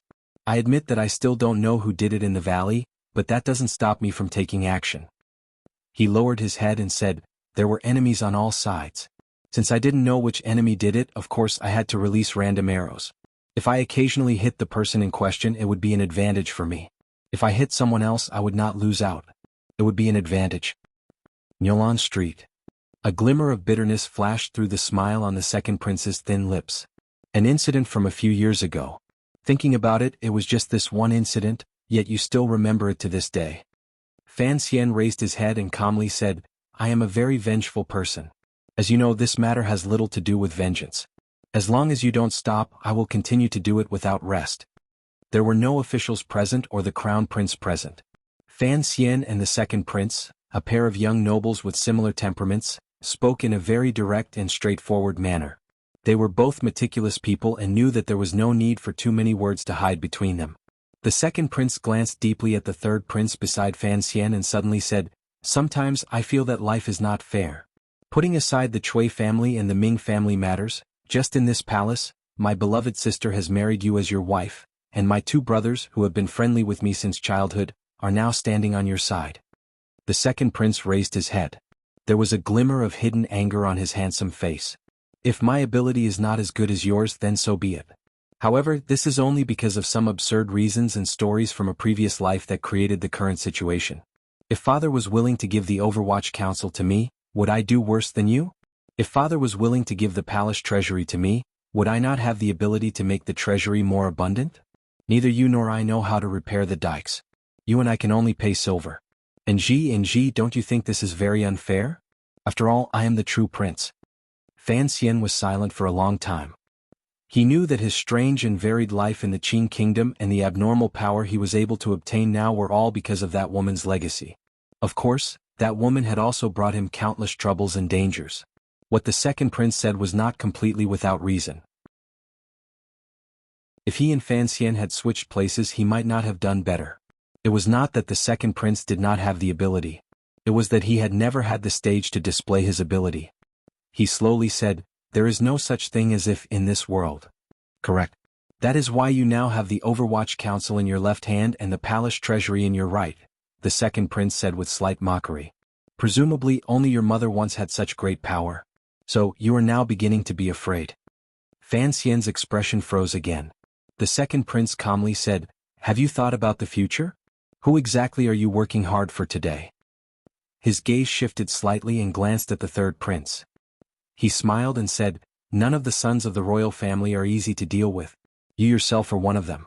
Of course you understand this." The third prince lowered his head, not daring to interrupt.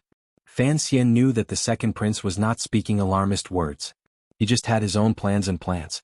The second prince faintly said, "You are truly afraid. Think about it. Right now you are walking down the path of a lonely official. Regardless of who ascends the throne in the future, how can the Qin kingdom tolerate you? How can the Overwatch Council be tolerated?" Fan Xian listened calmly. The second prince continued, "The reason you are afraid is because you are a smart person. You know that although your power is monstrous, it is only a floating cloud. It is not even as sturdy as a thin piece of paper." The second prince sighed. "Because all the power in your hands was given to you by Father. With only one edict, you can be banished to the mortal world and never be able to rise again. Although Father dotes on you, it is not as if he did not guard against you.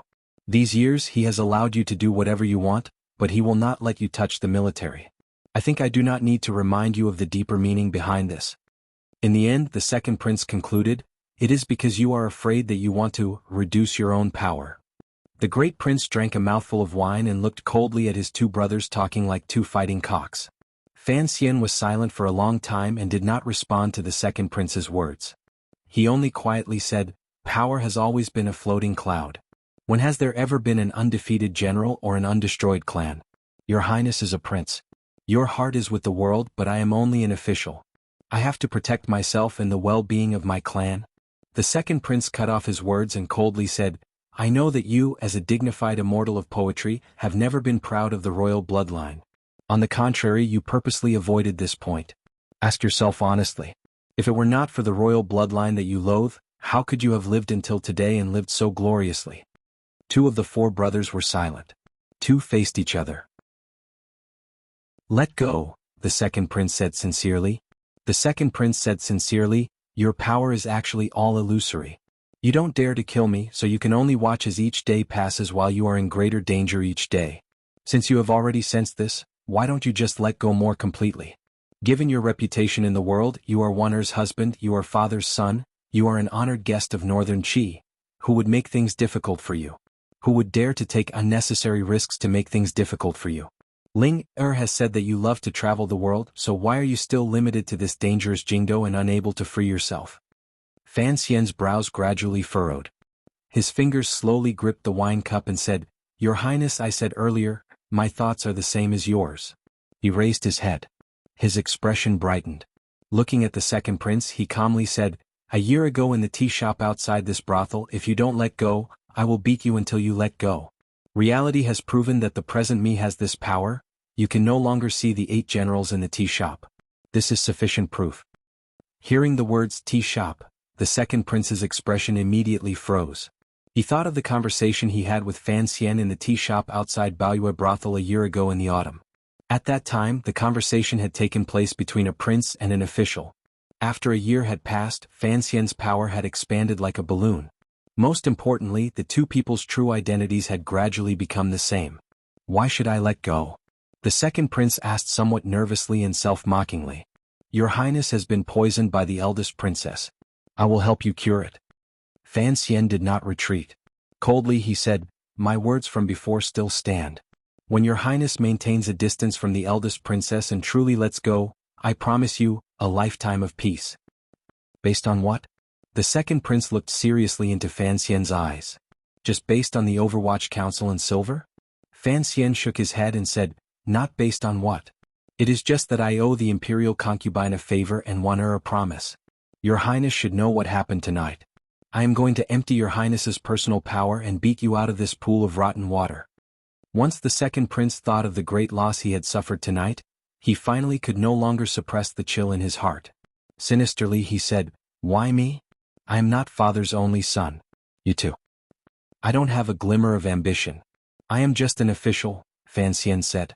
In another 2 days your highness will know my sincerity. As for the other princes, one is my student. I will beat him more obedient. The great prince likes to drink. I will ignore the crown prince so I can only target you. You are right, this bloodline is worthy of some respect, so I will do everything I can to stop that terrifying thing from happening. The second prince's heart went cold. There was a gap in the screen that was not blocked properly. The winter wind began to drift slowly inside Baoyue brothel. Fan Xian finally said, "Please remember this, your highness. The emperor is in his prime and does not wish to see such a thing happen." When Fan Xian and the emperor spoke in the palace, the emperor nodded. Perhaps no one noticed, but the storm in Jingdo was a controllable wave. Fan Xian used the opportunity of the emperor's nod to cause a stir and take advantage of it. If one said that being stupid was a kind of attitude toward life and pretending to be stupid was a kind of performance art, then being awesome was a kind of power that was backed by a mountain. Although Fan Xian's power was only a piece of paper, as long as the emperor was in his prime, this paper could cut throats. The spring and autumn of the banquet at Hongmen had finally covered the topic. Originally, I was going to talk about political correctness, friendship, and progress in history, but I could not write it out. The problem of ability. There was still a storm outside the Baoyu house. Fan Xian had written 4 strokes and inside the house there were 2. I had to write more carefully and try to write better. Today this chapter seems to have added too many words. It is over 1,000. I am too lazy to fix it. Sorry, I will make it up tomorrow. If you want to know what happens next, please go to www.chidian.com. There are more chapters. I support the author and support the original reading. Chapter 464. The second prince left Baoyue brothel. His expression was strangely cold. Regardless of what kind of information he had obtained in this conversation and what kind of trust and fear he had toward Fan Xian's purpose, the reality of tonight had already proven a lot. His power in the capital had already been mercilessly uprooted by Fan Xian. There were only 2 paths in front of him. One was to firmly rely on the eldest princess's side. The other was to do as Fan Xian thought and obediently withdraw from the battle for succession. Without power, what could he use to fight? The second prince knew that if the situation continued to develop like this, if Fan Xian did not sweep through his power tonight, then in the near future, the Qing kingdom would either sink into turmoil or he would be mercilessly purged. He would not feel a glimmer of gratitude toward Fan Xian because Fan Xian had forced him onto a dead end. After the great prince spoke a few words with Fan Xian, he also left Baoyue brothel with a face full of worry. At the same time he took the third prince with him. The conversation between the brothers and the royal family was not very pleasant. Since the third prince was returning to the palace as the commander of the imperial army, it was appropriate for him to take him back. The night was gradually getting darker. If there were not thick snow clouds in the sky, one would certainly be able to see that the moon had moved to where it should be in the middle of the night. Fan Xian did not leave Baoyue brothel. He sat alone for a long time and had the brothel prepare a bowl of lamb slices and clear soup. He ate it until his entire body was hot. He drank a few more cups of wine before slowly standing and walking to the window to look down. Outside the window was a deathly silence. The people of the Jingdo government and the garrison had all left. Baoyue brothel was closed for the day. The girls had also gone to bed early. Only a few clever people were left to wait on him. Inside the brothel, red candles stood silently. Fan Xian had Si Qing prepare a bucket of hot water and took a comfortable bath. After the bath, he rubbed his slightly red face and asked, "Has the great prince gone to Yangzong Alley these 2 days?" Si Qing was listening from the side, and she knew that the big boss was talking about the Hu princess. She shook her head and prepared to help him put on his clothes, but he waved her away. Not long after, Sangwen came in. This gentle shopkeeper of the Baoyue brothel squatted down slightly and carefully put on his underwear. Her fingers slid across the surface of his well-proportioned muscles, and she couldn't help but be slightly startled. She didn't dare to move too much, and she carefully tied a hidden crossbow that was only 3 fingers wide to his left forearm. Putting on the boots and inserting the long and thin black crossbow head into the boots, Sangwen stood up and did the final tidying up of Fan Xian's clothing. She protected the black Overwatch Council robe and covered Fan Xian's skin that could be damaged by every drop of rain. Only then did she nod. Fan Xian smiled to show his appreciation. After confirming that he had not lost the pills, he patted Sangwen's head and walked out of the room. Sangwen was slightly startled. Sir, sword? Fan Xian turned his head and looked at the sword of the Wei Emperor in Sang Wen's hand. His expression was calm, but a glimmer of confusion flashed through his eyes. A moment later he said, "This sword is too bright. It's best not to take it. Let's leave it here for now." The triple leather curtains of the Baoyue brothel were lifted open. All of the managers respectfully saw Fan Xian out the door. He had already lifted the hood from the back of his robe and put it on his head, letting the shadow cover his delicate features. Stepping down the stone steps outside the building, he couldn't resist raising his head to glance at the deep night. It was as if he wanted to confirm whether or not it would snow in a while. The carriage drove over. He shook his head, indicating that he was going to walk. He then headed east first. Baoyue brothel was having a banquet, so he did not bring the tiger guards. All of the Overwatch Council's power in Jingdo had already taken advantage of the night to carry out countless raids. Even the power of the Qinian unit had been thrown in. At this moment, there were only a few Fan Manor guards and a carriage driver at his side. Everyone knew about the Baoyue brothel's banquet and had heard about the commotion in Jingdo. They all thought that the young master was going to walk and think, so they didn't go forward to disturb him. They only had the carriage follow far behind. Not far after heading east, they turned and entered a straight street. Long street. Straight long street. Wearing a robe, he suddenly stopped his steps as if he was listening to something. He then waved his hand, indicating for the carriage behind him not to follow. He then walked toward the middle of the street. It was already deep into the night. A strange fog suddenly rose from the streets of Jingdo, which had stopped snowing. The fog was gradually heavier than the air. It gathered from all directions and gradually filled the long street. The slightly white fog was not very distinct on the lightless Jingdo night streets, but it effectively obstructed one's vision. It made one feel like they were blind and couldn't see their fingers in front of them. The carriage following behind did not dare let Fan Xian walk alone in the night. It was not prepared to listen to his arrangements, but it still had no choice but to stop. The Fan Manor guards in the carriage pulled out the infuriating lanterns a little brighter, but the dark yellow light only illuminated the fog in front. It was like the clouds above Tsang Mountain and could not see very far. They had long lost sight of the lonely figure in the black robe. On the long street, the white fog gradually thickened. Only the sound of Fan Xian's weak footsteps could be heard ringing out with a steady rhythm. Other than this, there was not a trace of sound.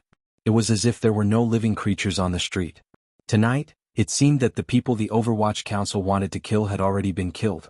The people they wanted to capture had already been captured and sent to prison, firmly under the 7th Bureau's control. The Jingdo people who still did not know about these things were greedy for warmth in their beds. The nobles on the night patrol had long returned home in fear. The night watchmen were slacking off, and the soldiers of the 13 city gate guards were only watching the city gates. The footsteps continued forward. They seemed to have sensed something and stopped in the white fog. A gust of winter wind blew past and thinned the fog on the long street slightly. One could faintly see the end of the long street. There shouldn't be anyone at the end of the long street, but it felt like someone was standing guard there. Wearing the robe, he stopped his steps and raised his head. His eyes calmly stared straight ahead. It was as if he wanted to see just who was there. Then he saw a person. The person's figure was tall and sturdy. His shoulders were like metal. He stood there like a mountain at the end of the long street. On his back was a longbow and a quiver. There were 13 arrows in the quiver. The wind stopped and the fog thickened. It was no longer visible. Tonight was the moment Fan Xian had the Overwatch Council launch an all-out attack on the Second Prince's faction. However, he seemed to have forgotten one thing. When your attack was at its fiercest, it was often when your defense was at its weakest. At this moment, there was no one at his side he could rely on, only himself. He was taking revenge for the attack in the valley, taking revenge without reason. He had forgotten that a certain governor was also taking revenge for the death of his only son. Could he dodge the bow in front of him? 2 years ago, he had been shot down from the palace walls by this bow and had no power to retaliate. That bow and arrow had already become the biggest blank space in his martial cultivation. Thus he stopped his steps behind the fog. On the other side of the white fog, Yan Xiaoyi lowered his eyes slightly and felt the aura of the person behind the fog to ensure that he would not break free of his control. There were no signs of movement on this side of the fog. Yan Xiaoyi, the previous commander of the Imperial Army and now the Qin Kingdom's northern governor, was one of the few 9th-level super aces in the Qin Kingdom. He was not a madman. He knew what it meant to assassinate Fan Xian on Jingdo's Long Street. However, he still did not forcefully suppress his desire for battle and bloodlust. When he saw Yin Shindu's body in the Yuan-Tai camp, he had already made up his mind. What was the purpose of one's life? Even if he controlled all the soldiers under heaven in the future and conquered this entire land, who would he entrust it to? Thus, he was not a madman, but he was already crazy. Jingdo was not calm tonight. No one had thought that Fan Xian would carry out such a tyrannical sweep. At the same time, no one had thought that the governor of the north would abandon all his worries and return to his original hunter's thoughts. Coldly he observed Fan Xian, watched Fan Xian, waited for Fan Xian, and patiently waited for Fan Xian until he was dead. Although there was fog on Long Street that could block people's vision, it could not stop Yan Xiaoyi's arrows. His arrows did not need eyes. Tonight, he had come with 13 arrows to ask Fan Xian what the words 13th Wang on the notice in the first bureau meant. If Fan Xian died, it was fine not to ask this question. Regardless of how much Fan Xian had improved these years or how much of a genius he was in martial cultivation, Yan Xiaoyi coldly believed that he could kill him. This matter had nothing to do with the fight for the throne or the world. It was not for justice or profit. It was just that a personal grudge could not be resolved. The two of them, one on the street and one in the middle of the street, other than facing each other head-on, there was nothing else they could do. Fan Xian was silent behind the fog. It was as if he was evaluating whether he should fight or retreat. After a long silence, Yan Xiaoyi took a step forward. The murderous aura around his body caused the white fog in front of him to move, revealing an empty space in front of him. The air immediately became cold again. However, he immediately pulled his foot back. Glancing at the eaves to the upper left out of the corner of his eye, he furrowed his brows slightly and used the stone beast on the eaves to block his body. With his body and the stone beast as a line, he felt that at the end of that line, there was a strangely terrifying killing intent waiting for him. This was an unreasonable feeling. He had grown up in the woods and interacted with wild beasts. He had developed a sensitivity like a wild beast. He would always be able to judge the existence of danger ahead of time. The longbow was already in his hand, but the arrow had not been nocked. Yan Xiaoyi lowered his head slightly and felt the strange movements around him. Just who was lying in ambush? He was a powerful warrior above the 9th level. Other than those 4 strange creatures, there was not much in this world that Yan Xiaoyi needed to be afraid of. Every time his condition reached its peak, the thought of challenging a great grandmaster would always rise in his heart. It was also because of his realm that he could clearly sense that there was only him and Fan Xian on Long Street. That was why he dared to use his mind to follow Fan Xian so coldly and prepare to fire a fatal arrow at any moment. However, when he had taken that step earlier, he had discovered a strange phenomenon. The first to bear the brunt was the unknown source of danger. The second was that when he had taken that step, he had felt the smell of the fog behind him change slightly. It was the smell, not the smell. It was the slightest change in the wind and fog, not the feeling after it entered his mouth. Yan Xiaoyi knew that there had always been a powerful figure hidden behind him. He didn't know exactly what realm this person's martial cultivation had reached, but to be able to fool him for so long, he must have the ability to hurt him. He didn't move rashly because he knew that once he fired the arrow, the energy he had stored up for a long time would leak out and reveal some flaws. Once his mind was flawed, he was not confident that he could escape unscathed under the combined attack of the ace behind him and the danger in the distance. Just like this, the long street was icy silent. The person on the other side of the fog could not move, and Yan Xiaoyi on the other side could not move either. He could not move his feet, but he could move his hands. Yan Xiaoyi sucked in a deep breath of air. His entire figure appeared to expand slightly. His fingers slowly fell as if inadvertently brushing across his bowstring. His fingers were very thick, but this movement was very gentle. It was like a soft brush sweeping across a drawing paper, a slender finger brushing across the strings of a zither, or an orchid blooming slightly. With a light hum, the bowstring began to tremble. There seemed to be a strange magic being generated on his bowstring. The slightly trembling bowstring moved the air around it, twisting the faint white fog and gradually condensing into power. It sliced through the long street in front of him. Following this light hum, it silently attacked toward the other end of the fog. It attacked toward the person on the other end of the fog. A muffled grunt came from the other end of the fog. Immediately after, there was the sound of someone falling to the ground. Yan Xiaoyi calmly flipped his wrist. The longbow straightened. He didn't seem to move at all, but the arrow was already on the bowstring. Earlier, when he shot without an arrow, he already had such power. Now he already had an arrow on his bowstring. However, he didn't fire. He only remained silent because he could clearly tell that the person on the other end of the fog was not Fan Xian. Although he was confused, he had clearly seen Fan Xian leave Baoyue brothel. When did he switch? He understood that the roles of hunter and hunted had already changed in tonight's hunt. Yan Xiaoyi was stern and fearless. As long as the longbow was in his hand, even if two ninth-level aces came to ambush him, he would not feel any fear. On the contrary, he felt an excitement he hadn't felt in a long time. At any moment he was ready to use the arrow on his bowstring to end a certain life. The arrow in his hand was not aimed, but his mind had already locked onto the distant place. However, the two sides were separated by the stone strange beast on the eaves of the residential buildings, so he was unable to fire. Yan Xiaoyi still had a portion of his energy on the smell of the fog behind him that had changed for an instant and had now returned to normal. No one would move first. After an indeterminable amount of time, the strange fog on Chang Street still did not dissipate. Yan Xiaoyi's mountain-like body continued to stand without a trace of exhaustion. However, he knew that the two people in the dark were also not tired. At least, they did not let him sense any relaxation in their state of mind. To be able to compete with him in patience and perseverance was a very impressive thing. Yan Xiaoyi acknowledged the other party's realm and strength. He understood that the attack on Chang Street in the middle of the night had already sunk into a stalemate. He had used the stone beast to protect himself, but it had also blocked him. If this stalemate continued, the sky would probably brighten and the two sides would still not be able to move. However, the other party could retreat, but Yan Xiaoyi could not move. He knew he had sunk into a disadvantage. Another long time passed. Yan Xiaoyi was still standing steadily in the corner of the street, like an unshakable statue. The longbow in his hand, the arrow on the string, was steady and motionless, giving off a very strange sense of beauty.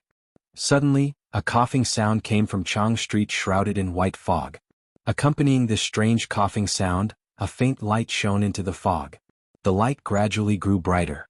As it neared the corner of the street, as it got closer, it became clear that it was two lanterns. The lanterns were held by two young eunuchs. The young eunuchs' faces were pale from the cold. Behind the young eunuchs was a small sedan carried by 4 servants. The coughing sound came from that small sedan. The sedan stopped next to Yan Xiaoyi. The curtain of the sedan was lifted slightly, revealing an old and tired face. This face belonged to Eunuch Hong. Eunuch Hong's murky eyes blinked. He said quietly to Yan Xiaoyi, who was next to the sedan, admiring the snowy night on the street, "Governor is in a good mood. However, it is already late. You should return to the manor. I will send you off."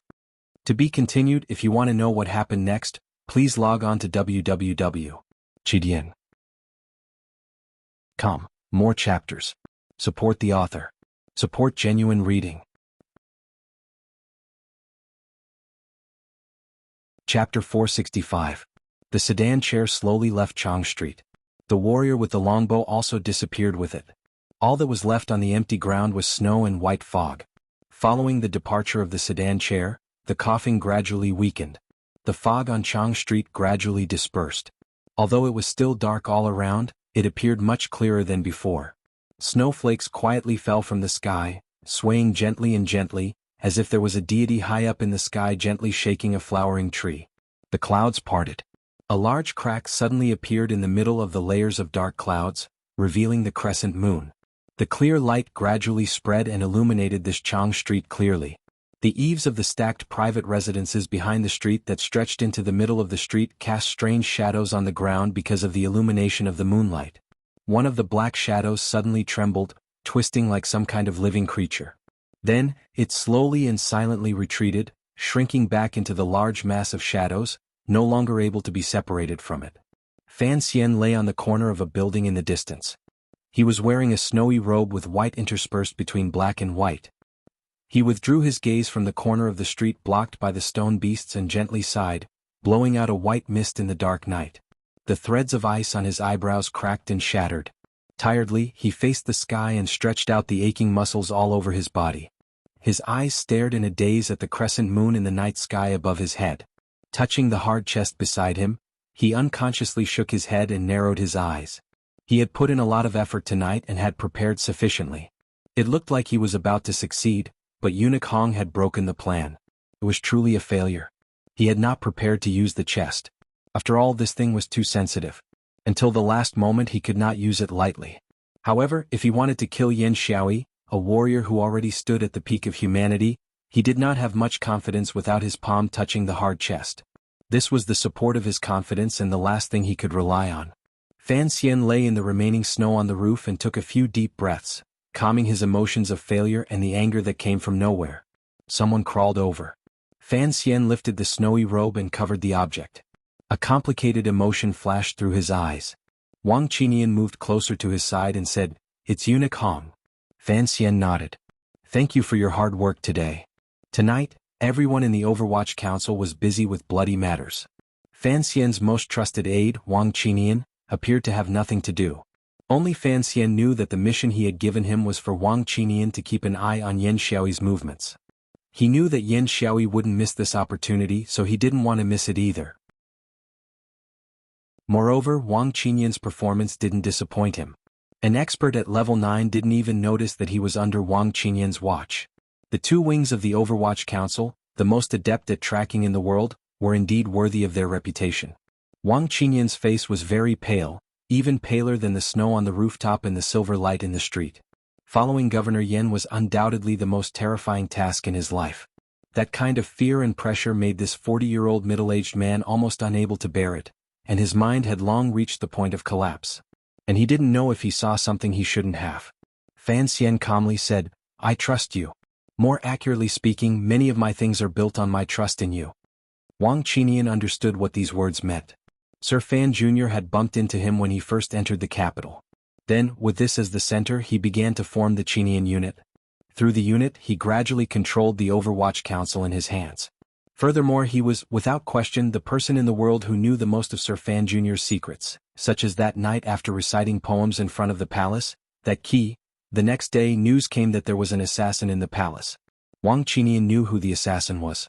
As for the key, it was certainly used to open something. Thus, Fan Xian still hadn't killed him to silence him.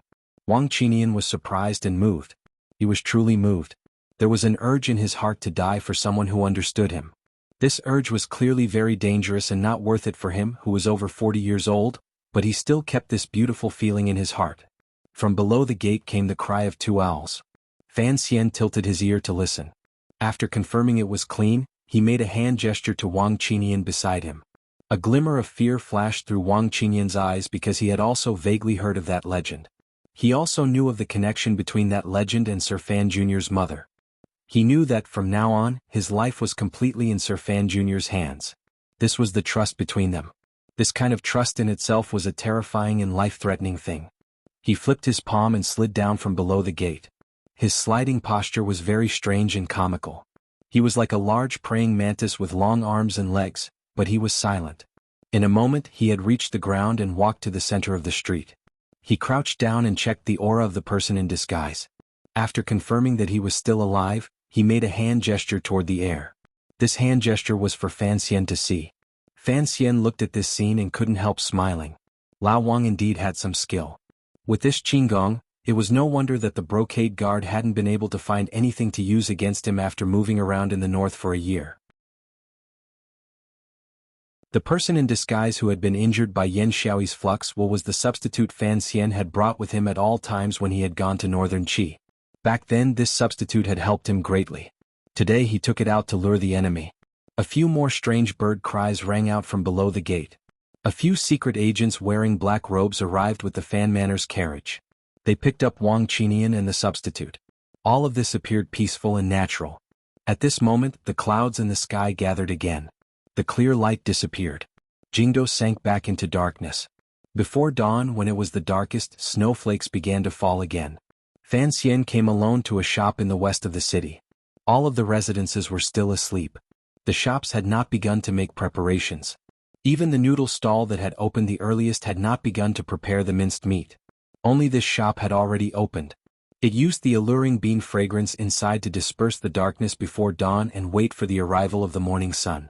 Under the snowflakes, Fan Xian sat at a small table outside the shop.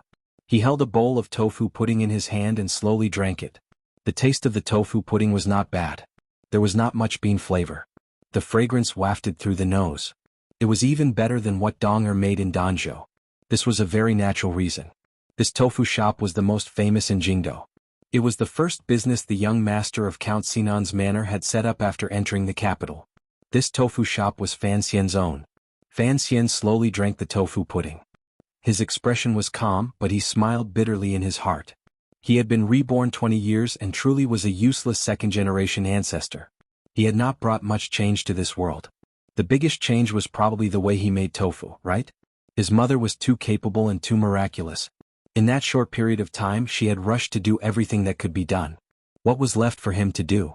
Was he going to be like all those powerful officials in history, playing with power and enjoying riches and honor, not thinking about the lives and deaths of those below him and living a muddled life? Just as he had thought about it before, worry gradually appeared on Fan Xian's face. He always felt that there was a great desire in the depths of his heart, but he still could not grasp what that desire was. He was annoyed and depressed. Thinking of the incident on the street and the longbow on Yan Xiaoyi's back, his mood dropped. F***ck. Fan Xian used a very soft voice and a very gentle attitude to curse. The fog tonight was actually not good. Although this was the environment the shadow had long determined, he had not thought that Yan Xiaoyi's state of mind would be so powerful that he could not fear the layers of fog and accurately determine his position. Furthermore, the medicine hidden in the fog seemed to have no effect on this 9th-level ultimate ace. Once one's jinqi had reached a certain depth, normal medicine was indeed not very useful. Fan Xian smiled self-mockingly. There was indeed no perfect thing in this world. The effect of the odorless white medicinal fog was indeed much weaker.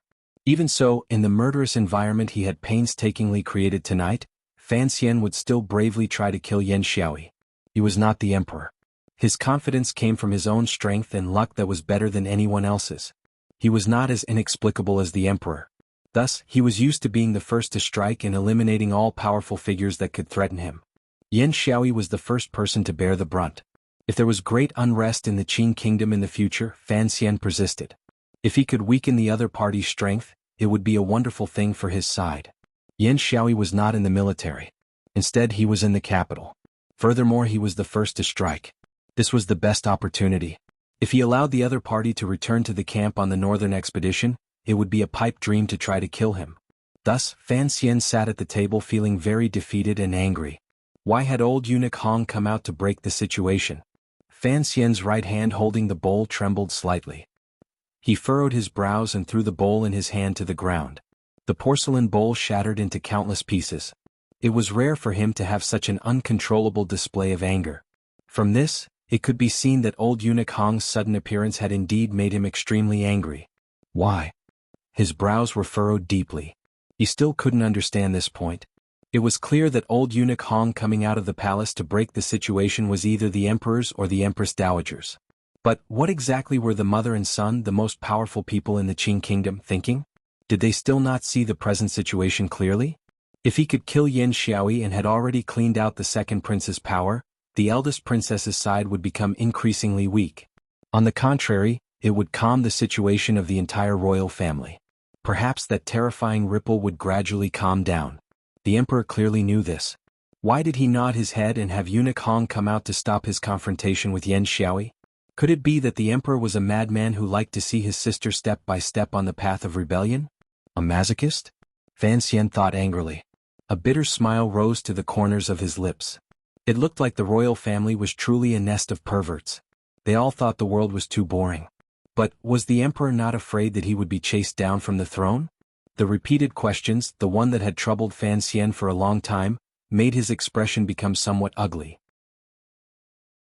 What exactly was the emperor thinking? Only the emperor himself knew what he was thinking. Qin Pingping also knew.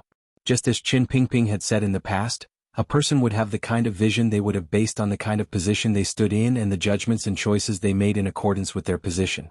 Presently, Jingdo was still in a fermenting stage. Fan Xian wanted to take a risk and stop this process to prevent the dough from suddenly expanding in the future. Eunuch Hong's appearance today clearly indicated that the emperor did not need Fan Xian to worry about this. Thus, Fan Xian was very vexed. The first new plate of fresh tofu was brought out. It was still steaming. The worker in the tofu shop respectfully and cautiously scooped out 2 bowls. He put in white sugar, pickled mustard, sesame oil, chopped onions and soy sauce. The fragrant sweet and salty flavors were delivered to the small table and then retreated. The people in the tofu shop all knew of Sir Fan Jr.'s strange habit. This owner didn't throw away the tofu shop because it didn't make much money. He also never came in during the day to look. He would only come in every month or two at the darkest hour of the morning to order 2 bowls of tofu. Not many people knew of Fan Xian's hobby. Fan Xian was very tired tonight. He felt both mentally and physically exhausted. He used a porcelain spoon to randomly scoop up a bowl of tofu and send a mouthful into his mouth. It was sweet and very tasty. Snowflakes also fell into the bowl, making him suddenly think of shaved ice, a long-forgotten term. He felt slightly better. He shaved a few mouthfuls and suddenly seemed to recover a great deal of his energy. There was another bowl that he didn't touch. The 3 carriages broke Jingdo's peace and slowly drove to the front of the tofu shop. The swordsmen in the front and back of the carriages jumped down and vigilantly watched the surroundings, setting up defenses. Yan Bingyun lifted the curtain and walked down from the carriage in the middle. After a busy night, it was clear that Fan Xian's brain was also very tired. There was a trace of haggardness on his pale face. He walked to Fan Xian's table and was clearly surprised that Fan Xian would be eating tofu here alone. Fan Xian nodded and indicated for him to sit. At the same time he pushed the bowl of tofu mixed with chives and pickled vegetables over. Yan Bingyun didn't eat. He took out a file from his clothes and began to explain the situation tonight in a low voice. After hearing that the people he wanted to kill and the people he wanted to capture were basically in place, Fan Xian nodded his head with satisfaction. Huang Yi didn't die. Yan Bingyun glanced at him. Fan Xian raised his head and asked, "What happened?" The poison from the nails was very strong, but it seems that the Princess Manor has an expert at detoxification. Yan Bingyun said. So, Huang Yi was able to keep his life. Before reducing power, I have to wipe out some of the enemies. With a clang, he threw the spoon into the slightly cold porcelain bowl. His face was like frost. Tonight, I didn't do a single thing I truly wanted to do. What a great loss. Yan Bingyun said, "In a few hours it will be the court conference. You have to go to court to report on your work. Prepare to be demoted by the emperor." Fan Xian closed his eyes and slowly said, "A few days ago the emperor had you young officials enter the palace. His intentions were clear. However, how could those old people be willing to give up their positions? Tonight, the Overwatch Council conducted a large-scale investigation. Even if we will be punished afterward, some of those unclean people will have to step down. The court will have to make some space so that the emperor can place people in. We are working for the emperor, so he will have to owe us a favor." Yan Bingyun furrowed his brows slightly. It was still difficult for him to get used to Fan Xian calling the emperor like this. He was also displeased, so he could only maintain a suitable silence. Fan Xian couldn't be bothered to look at his expression. Minding his own business, he quietly said, "Tonight's matter is pretty much over. I just feel a bit regretful that the family I've been waiting for still hasn't made a move." Yan Bingyun knew which family he was talking about, but he pretended not to know. For a moment, his expression was hesitant. Shortly after, he smiled bitterly and said, "Do you think it's not lively enough? You don't have anyone by your side right now. You have to be careful of your safety." Fan Xian glanced at the Overwatch Council swordsmen scattered around and shook his head. "I'm different from you. You have to bring these people. As for me, whether I bring them or not, it doesn't make much of a difference. If I brought people, how could those people dare to make a move? They're all a group of cowards who only know how to kill people in the dark," Fan Xian said mockingly. "I've been sitting alone in this shop for an hour, but no one has come. It makes me look down on the so-called Iron Blood Army." Yan Bingyun shook his head and was speechless. Fan Xian turned his head and glanced at a small alley in the darkness. Using his finger to knock on the table beside the tofu bowl, he said, "Eat it. It doesn't taste good when it's cold." In a small alley some distance from Fan's tofu shop, there were 7 people dressed in black moving corpses onto carriages. Blood slowly dripped down from the carriages and landed on the snow, giving off a faint stench. The 3 corpses had been chopped into a dozen large pieces of meat. It was clearly the terrifying damage caused by a long knife. The leader of the 7 night walkers sat in the driver's seat. Glancing at the faint light of the tofu shop in the distance, he used the reins to rub the slightly itchy calluses between his thumb and forefinger. Opening his mouth into a smile, he said in a quiet voice, "Young master, eat slowly. To be continued. If you want to know what happened afterwards, please log on to www.chidian.com. More chapters. Support the author. Support original reading." Chapter 466. Early in the morning, Fan Xian returned to his manor and changed his clothes. After giving a few orders, he sat in the carriage outside the royal palace. By the time he arrived, the area by the palace doors was already unusually lively. Officials were gathered in groups of 2 or 3 and whispering about something. He lifted the curtain to take a look and couldn't help but shake his head. It looked like last night's story had already become today's gossip. He was the center of the officials' discussion. He had not slept all night and had been tossed about so many things. It was inevitable that his spirit was fatigued. He accepted a towel soaked in ice water from Teng Zijing's hand and rubbed it hard on his face. The skin on his face hurt as if it had been pierced by needles. His spirit finally woke up a little. He yawned, stretched, and exhaled a few mouthfuls of murky air before getting out of the carriage. As he walked along the bricks of the square in front of the palace, he attracted countless gazes and discussions. Everyone was looking at the commissioner of the Overwatch Council dressed in official robes. This was Fan Xian's first court meeting since becoming the Jiangnan Road Imperial Envoy. Logically speaking, the officials in front of the palace should have come forward to exchange pleasantries and greetings. For some reason, the officials' eyes were filled with wariness. They only watched from a distance and did not come closer. In reality, the reason was simple. Last night, the Overwatch Council had killed and arrested people. Although the people they arrested were all low-ranking officials, there were too many people. No one knew how many court officials were involved. Although these officials were shocked, they were immediately surrounded by anger. In today's court meeting, they were certain to report Fan Xian. Since it was so, it was not good for them to come forward and greet him. Fan Xian left in a bad mood. He felt that he was about to become a lonely official who was spurned by the civil and military officials of the court. Although this was his own doing, this feeling of being ignored was like being boycotted by little girls in kindergarten. He was filled with grievance. His face did not show it. He continued to smile calmly and warmly as if he did not feel the fiery gazes. When he walked to the palace doors, the guards and eunuchs guarding the doors greeted him. Fan Xian looked at the 2 eunuchs' ingratiating gazes and felt his heart warm and comforted. He thought to himself that in this world, it was indeed the handicapped who were more caring. Tilting his head, he saw that the 2 leaders of the civil officials were pointing their noses at the sky, as if they were observing the sky to see if there was anything unusual. Fan Xian rubbed his nose. He was familiar with the white-bearded old man on the left. He also knew that the middle-aged man on the right was certainly the initiator of the literary reform movement, Hu the scholar. Seeing these 2 overseers of the Hall of Governmental Affairs treat him so coldly, Fan Xian knew that he had made too much of a ruckus last night. In the eyes of these people, he was already leaning toward becoming a powerful and treacherous official.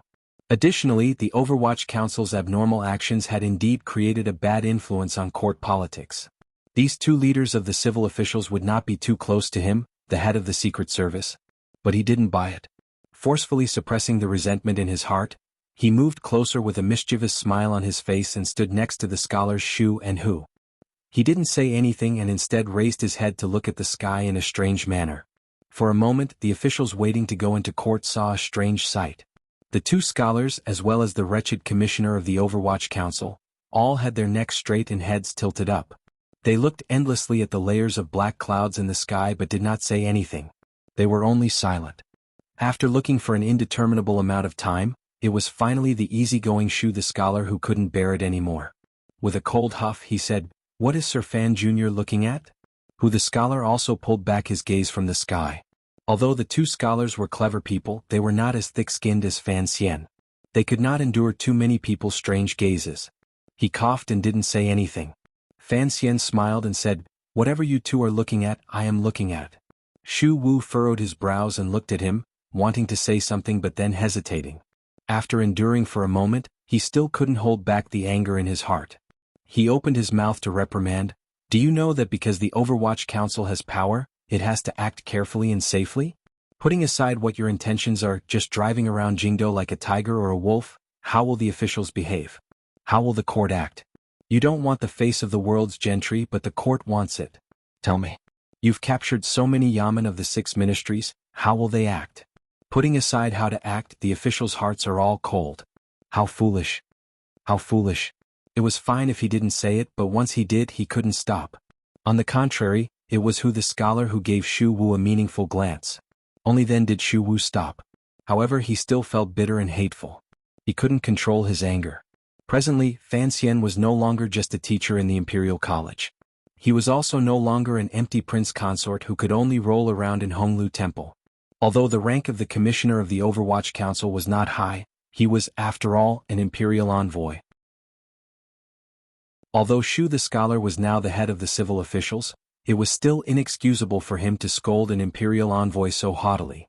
"Stop scolding," Fan Xian said with a smile. Fan Xian laughed and said, "No matter what, you are still an elder. To be so fierce to my nephew, it does not look good to the officials below." Shu Wu was furious, but he couldn't scold Fan Xian's tired but respectful face. He huffed hatefully and swept his sleeve. "In the court conference today, just wait for me to report you." Fan Xian's face was bitter. He raised his hands in greeting and said, "As expected. Elder, please take care of me." Shu Wu was angry and also wanted to laugh. Coincidentally, the palace doors opened. With the crack of a whip, ceremonial music began to play. Ian Hu the scholar walked in first. It was a court conference. There were many more officials in court than usual. Even so, given Fan Xian's official rank, it was still not enough for him to line up in court. However, he now had the identity of Jiangnan Road Imperial Envoy and was going to the palace to report on his work, so he did not need the emperor's special edict. However, entering the palace also needed to be lined up, so Fan Xian could only be at the back. As he stood at the palace gate, a cold and sinister aura seeped out, making the officials who walked past him feel a chill. Earlier, when there were a lot of people, they could still tie together and ignore Fan Xian. Now they were walking into the palace in pairs. The officials estimated that their status was far from Shu the scholars. They calculated the emperor's favor Fan Xian carried and thought of Fan Xian's methods. They had no other choice. They could only quietly greet him each time they passed him. Toward Sir Fan Jr., whom they had not seen in a year, these officials did not dare to be too disrespectful. "Sir Fan Jr., I trust you have been well?" "Greetings, Commissioner Fan." Fan Xian smiled and responded to each of them. Although he knew that he would lose face because of these people in the court conference, the vanity of being bowed in order by the officials at the palace doors was not bad. He had to make the best use of this time to gain some benefits in terms of face. He had gained the benefits in terms of face, but what he got in the palace was only sour fruit. Fan Xian stood at the very back of the line and secretly sized up the emperor on the dragon chair with a slanted glance. A wave of tiredness surged through him.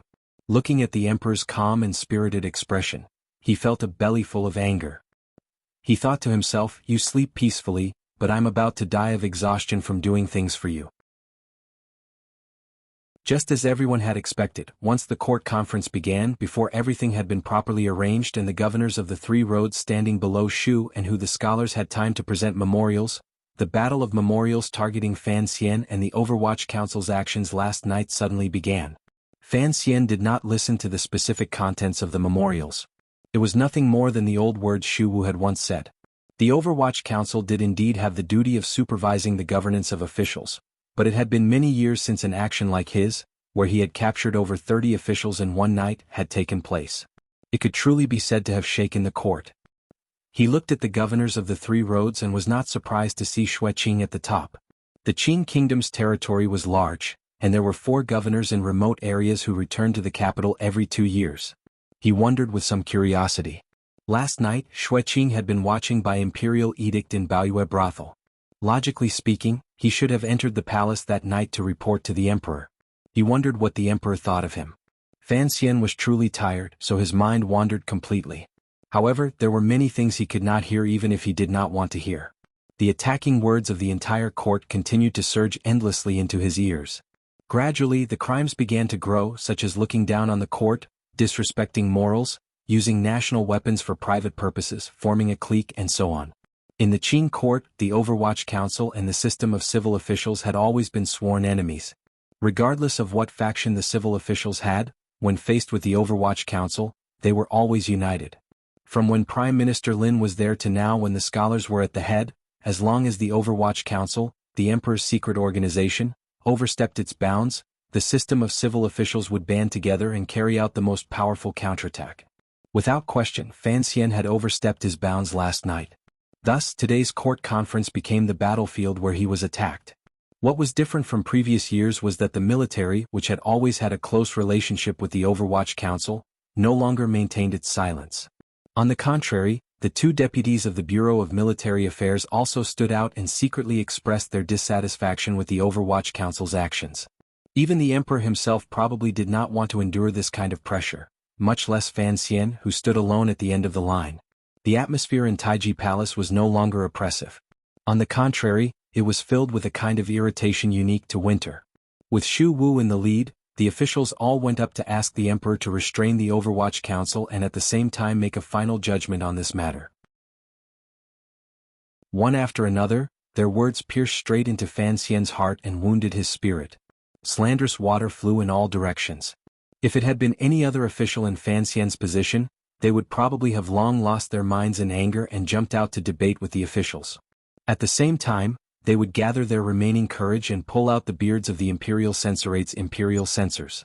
However, Fan Xian still forcefully maintained his calm. He didn't say a word or defend himself. He only tilted the corners of his lips slightly, carrying a glimmer of a mocking smile as he watched the stage of the court conference. Perhaps it was the smile at the corners of his lips that made someone uncomfortable to look at. It made someone feel that his son was too impetuous and arrogant. An angry rebuke came from the dragon chair.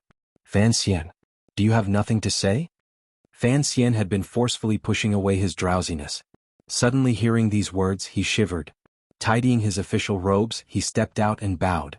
Your Majesty, last night, the First Bureau of the Overwatch Council summoned 32 officials for questioning. Everything was done according to Qing law and edict.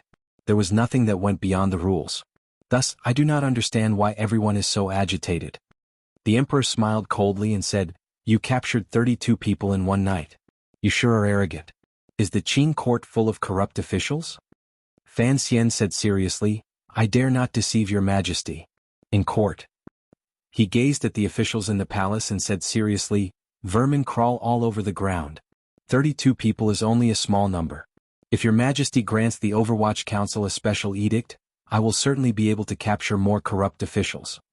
The officials' hearts chilled. Immediately, disdain rose to their faces. They thought to themselves, what are you talking about? What is the court?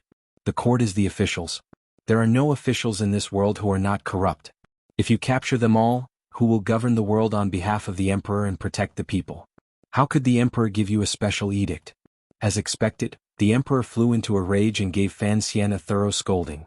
It was nothing more than not seeing the big picture, acting recklessly, and sullying the emperor's heart. Fan Xian was unhappy. Although he knew it was an act, he was still unhappy. He resentfully returned to the ranks. In the court conference, no one brought up the death of the second prince's 8 family generals, the death of Governor Yan's only son, and the eldest princess strategist Huang Yi being poisoned and vomiting blood in bed. Those people were not officials. Furthermore, it was a matter of the dark. No one would be so stupid. However, just the events of last night were enough to arouse the wariness and anger of the civil and military officials. Thus, even the emperor had to appease them. However, the emperor sitting on the dragon chair only coldly said, Concerning the assassination attempt on Fan Xian in the outskirts of the capital, how is the investigation going? The officials were silent. The official of the Supreme Court and the Minister of Justice stepped out with trembling bodies and repeatedly begged for forgiveness. Fan Xian had no choice but to step out and beg for forgiveness. After all, the Overwatch Council was part of the Joint Investigation Division. However, this matter was absurd. He had been assassinated, but he had not found out, yet he had to beg for forgiveness. The emperor looked at Fan Xian and furrowed his brows. I heard that the last witness died in the celestial prison last night. Is this true? Fan Xian was stunned. He had not thought that the emperor's news would come so quickly.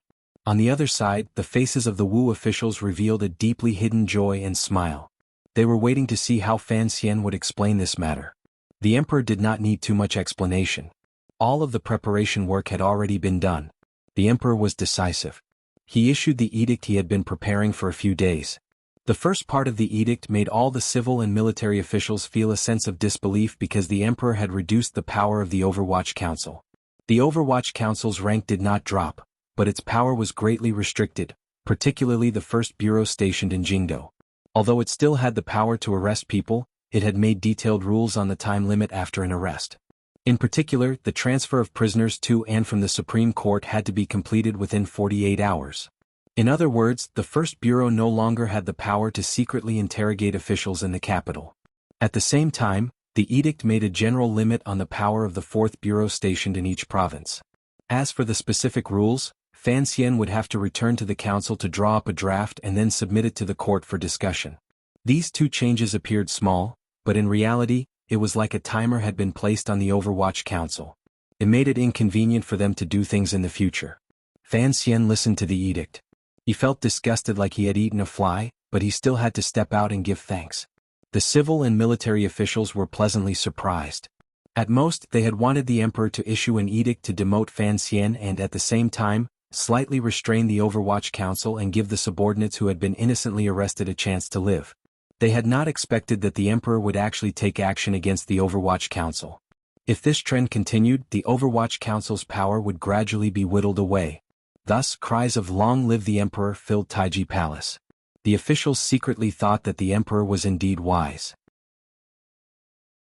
However, the second part of the emperor's edict made the civil and military officials feel that although the emperor was wise, he was still too protective of his own people. The edict made it clear that the officials who had been arrested last night were not limited by the previous rules. They would all be handed over to the Overwatch Council to interrogate and then handed over to the Supreme Court to convict and interrogate. At the same time, the emperor used this matter to fly into a rage. He angrily rebuked the officials in the palace for not being strict with their subordinates and letting down the grace of the country. They only knew how to form cliques for personal gain and were shameless. Once the edict came down, the officials were terrified and didn't know what to do. Because the investigation of the attack in the valley was not done well, the Jingdo guards were treated as empty, and the case of corruption among the officials in the capital, the right deputy of the Bureau of Military Affairs, Chu Xiangdong, was demoted. The commander of the Jingdo garrison, Qin Heng, was removed and replaced by the Deputy General of the Western Expedition Army. Qin Heng was transferred into the Bureau of Military Affairs. At the same time, the Assistant Minister of the Ministry of Justice was replaced, the Deputy of the Supreme Court was replaced, and the Imperial Censor writing in the Imperial Censor was replaced. The replacements were all the young officials who had entered the palace a few days ago. The officials paled in shock. The emperor's lightning-fast methods truly caught everyone off guard. If it weren't for the recent conflicts in Jingdo, such a large-scale change of blood would not have proceeded so smoothly. Everyone knew that the matter was not over yet. They couldn't resist sneaking a glance at the young man at the back of the line. A complicated emotion welled up in their hearts. Only now did they understand that Sir Fan Jr.'s sinister actions last night were just foreshadowing the edict in today's court conference. It has been very busy recently. The timing of the updates has been a bit unstable. I will report to everyone in the future. I wish everyone a happy weekend. If you want to know what happens next, please log on to www.chidian.com. There are more chapters. Support the author. Support the original reading. Chapter 467. Once the edict came down, the officials were in an uproar. Although the leaders of the various departments had not changed positions, there were more young officials at their side. They couldn't help but feel a glimmer of fear. Who knew when the emperor would raise up those young officials to replace them, these old people? Shu the scholar furrowed his brows and stepped out. He argued with the emperor for a bit. He felt that such a large-scale appointment of officials without going through court deliberations or having the Ministry of Appointments and Overwatch Council examine it first was truly too rushed. However, the emperor had made up his mind and did not even give him face. He lightly refuted it. This imperial edict became a matter that was set in stone. A change of blood was already inevitable. Qin Heng had been moved to the Bureau of Military Affairs. His rank appeared to have increased, but in reality he had left the vital area of the Jingdo garrison.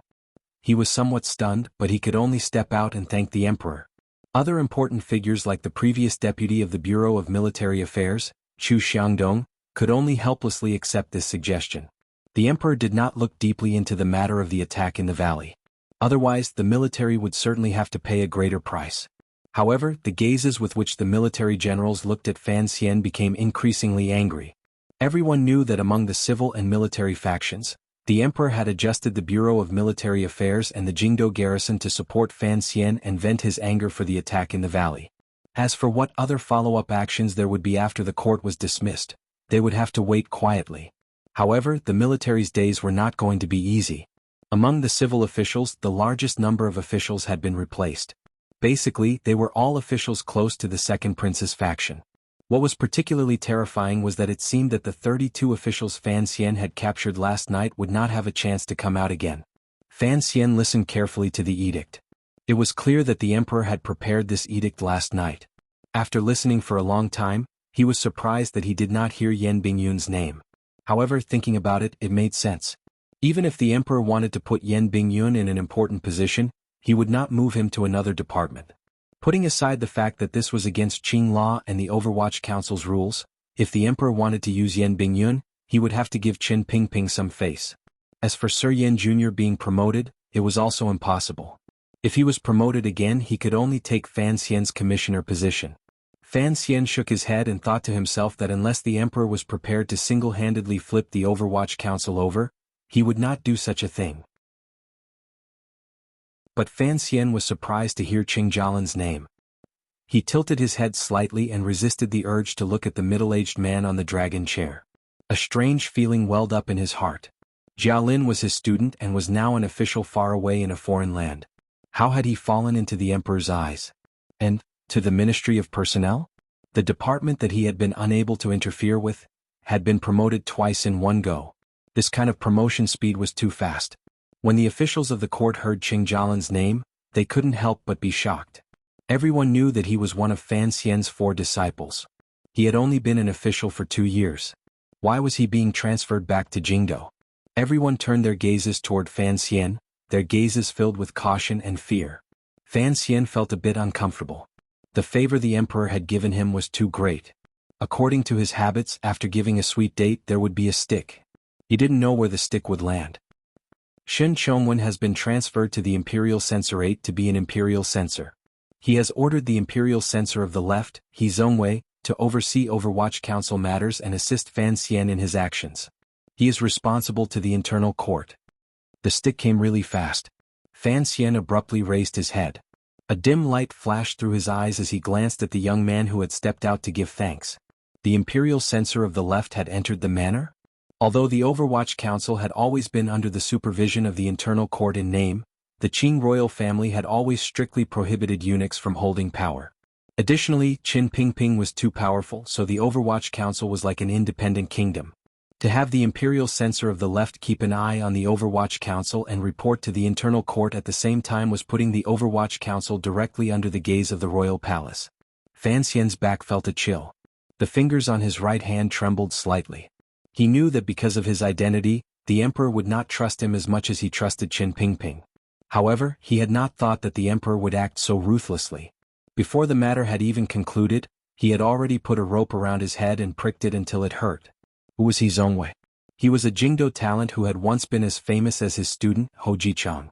He was one of his sister Ruoruo's pursuers. He had first been under the crown prince and then the eldest princess. Now he had become the emperor's student. Without going through the imperial examinations, he was directly selected into the court as an imperial censor. Because of his meritorious service, he had become the imperial censor of the left and was responsible for investigating the Ministry of Revenue case. Not including Fan Xian, He Zongwei was definitely the most popular figure in the Qing court these 2 years. Yet, such a disgusting person like Fan Xian was going to become the emperor's eyes watching the Overwatch Council. Fan Xian grew angry for no reason. He was unusually angry. Your Majesty. Fan Xian stepped out of the ranks and stood by He Zongwei's side. Facing the man on the dragon chair, he said in a low voice, I have an objection. He Zongwei glanced warmly at Fan Xian beside him. Although each time he thought of being beaten by the other party in Fan Manor, he felt an incomparable anger in the depths of his heart, he still hid it well. His eyes revealed just the right amount of strangeness and admiration. It was as if he was expressing his emotions to the officials in the palace. He admired Sir Fan Jr. for daring to talk back to the emperor. The palace was already in an uproar. The emperor had an order and the officials had to accept it. Other than old people like Xu Wu who dared to talk back to the emperor, no one had ever directly expressed their objection and resentment on the appointment of an official. The emperor furrowed his brows and said, What objection do you have? Fan Xian raised his head and said expressionlessly, The Overwatch Council does not need an imperial censor to point fingers. How dare you? The emperor slapped the dragon chair and said angrily, The law enforcement is at the side and the imperial censor is at the back. The laws of the country are clear. My decision has been made. How can I allow you to speak so much? Anger rose in Fan Xian's heart. He knew he could not retreat anymore. Otherwise, if the Overwatch Council really fell at his hands, how would he explain it to that woman and the old cripple in Qin Garden? He straightened his body and straightforwardly said, "May I ask, Your Majesty, the Overwatch Council is responsible for supervising the governance of officials? It is overseen by the internal court, the Overwatch Council. Suddenly there is an imperial censor. If this imperial censor is corrupt and breaks the law, should the council investigate or not? If we are to investigate, how?" The officials clamored. On the contrary, the emperor laughed coldly and said, "You have been clever your whole life, yet you are pretending to be confused. Go back." At Fan Xian's side, He Zhongwei also insincerely tried to persuade him, but Fan Xian couldn't even be bothered to look him in the eye. He also didn't retreat. His eyes spun a few times and suddenly said in a loud voice, "I object." This was a bit over the line. When the emperor decided on something, how could he, an official, object? This was not a lawsuit in court. "Fan Xian, you are not Song Shuren, and the emperor is not a little prefectural magistrate." The emperor's anger was not kind. The beard on his chin trembled wildly. Pointing down at Fan Xian's nose, he scolded, "I want to see how you object." Fan Xian steeled his heart and said, "Naturally, I do not dare to object. However, I am only the commissioner of the Overwatch Council. The director is still in Qin Garden. Logically speaking, it is not my place to discuss this edict. However, I am the head of the Overwatch Council today. Whether I accept it or not, it is also a problem. Looks like I can only resign as commissioner of the Overwatch Council. Your Majesty, directly send an edict to the Overwatch Council." Resign as commissioner of the Overwatch Council? Resign? The officials were in an uproar. They had no idea how the court conference had developed into such a situation. They had thought that the emperor was using the Overwatch Council to clean up the court. How come, in the end, he was bullying Sir Fan Jr.? However, Sir Fan Jr. was indeed worthy of being an immortal poet. The pride in his bones was indeed not something normal people could compare to. He dared to use resignation as a threat in the court conference to not accept the edict. Since the founding of the Qin Kingdom, these officials had never seen such daring. For a moment, the sound of discussion rose in the palace. Other than the initial fear in their gazes toward Fan Xian, who was standing in the center, they couldn't help but have a glimmer of absurdity and admiration. Shu the scholar and Hu the scholar could not continue watching. They both stepped out, one playing the bad cop and the other playing the good cop. Shu the scholar scolded Fan Xian, saying that he did not know his duty as an official and spoke nonsense. Hu the scholar stood by Fan Xian's side and comforted him, explaining the emperor's edict in detail. In any case, Fan Xian just stood straight and refused to accept the edict. He also refused to do anything. This scene looked like a kindergarten student who had lost fruit on his lunch plate and was being tricked by two teachers. Shu and Hu the scholars then turned to beg for forgiveness on Fan Xian's behalf, saying how Sir Fan Jr. was young and so on. They guessed that it was rare for the emperor to encounter such a big nail in court. He was probably about to go crazy with anger. On the dragon chair, the emperor laughed angrily. A cold light shone in his eyes.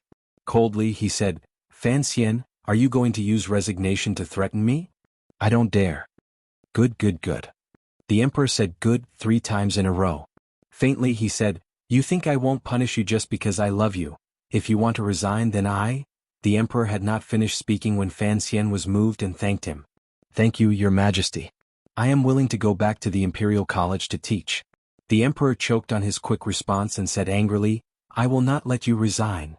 For a moment, the palace sank into a shocked silence. No one had thought that they would be able to see such an exciting show at the court conference. Everyone knew that the emperor's favor toward Fan Xian had not decreased at all. He probably would not give Fan Xian any substantial punishment. However, they didn't know how this stalemate could be broken. The officials did not understand why Fan Xian would be so angry and impulsive toward the Imperial Censorate asking about the Overwatch Council. If it was to maintain the Overwatch Council's power, given Fan Xian's methods, he had plenty of ways to do so in the future. Furthermore, the Overwatch Council still had an ancestor that had not made an appearance. It was clear that the Emperor also did not know what Fan Xian was thinking. He furrowed his brows and said to Fan Xian, "Get over here."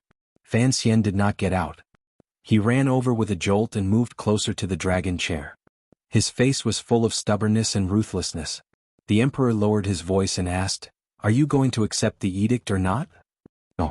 The Emperor furrowed his brows and said, "Why?" Fan Xian said straightforwardly, "I don't like He Zhongwei." The Emperor angrily said, "Last night you already made the court lose face. Do you want me to lose face again today?" Get back here. Fan Xian sighed and retreated. Eunuch Yao stood to the side with a pained expression. Holding his horsetail whisk, he suppressed a smile. It was very uncomfortable. Fan Xian retreated into the palace. The officials on both sides looked at him with strange gazes. He was actually whispering to the emperor in court. This favor was truly, cough cough. The emperor did not give Fan Xian any chance to speak. He also did not care if he accepted the edict or not. He directly nodded his head to Eunuch Yao. Eunuch Yao immediately used a duck's voice that was different from Eunuch Dai's and called out, Jiangnan Road Plenipotentiary Imperial Envoy Fan Xian, come forward to hear the edict. Fan Xian paused. He lifted the front of his robe and knelt down. The edict spoke slowly. It did not mention the matter of the Imperial Censorate entering the Overwatch Council. Instead, it gave a general list of what Fan Xian had done this year in Jiangnan, placing particular emphasis on the matter of the Palace Treasury Transport Company. It praised Fan Xian's contributions to the national treasury and also mentioned the matter of Fan Xian helping Governor Xueqing investigate the governance of Jiangnan officials. The emperor opened his mouth and said, I think that Sir Fan Xian is loyal to the country and should be heavily rewarded. The officials were silent. Although no one liked Fan Xian receiving another reward, the over 10 million liang of silver the palace treasury had shipped back to Jingdo was real. Such a large and solid contribution was worthy of an enemy's contribution. If it was not heavily rewarded, the court did not know how to explain it to the people of the world. Xueqing stepped out and added to Fan Xian's Jiangnan affairs. He was full of praise. Scholar who stepped out and also thought that Sir Fan Jr. should be heavily rewarded. Shu Wu's eyes spun a few times and then glanced at Fan Xian. Finally, he couldn't resist stepping out and saying, Your Majesty, half a year ago the Hall of Governmental Affairs had a discussion. Given Sir Fan Jr.'s reputation, knowledge, and achievements, it was truly enough for him to enter the Hall of Governmental Affairs to discuss matters. However, Overwatch Council officials are never allowed to become court officials. The court had set the precedent. However, earlier Sir Fan Jr. had intended to resign as commissioner of the Overwatch Council. The emperor coughed. Who the scholar also couldn't resist glancing at Shu Wu with a strange gaze, thinking that this old man was indeed stubborn.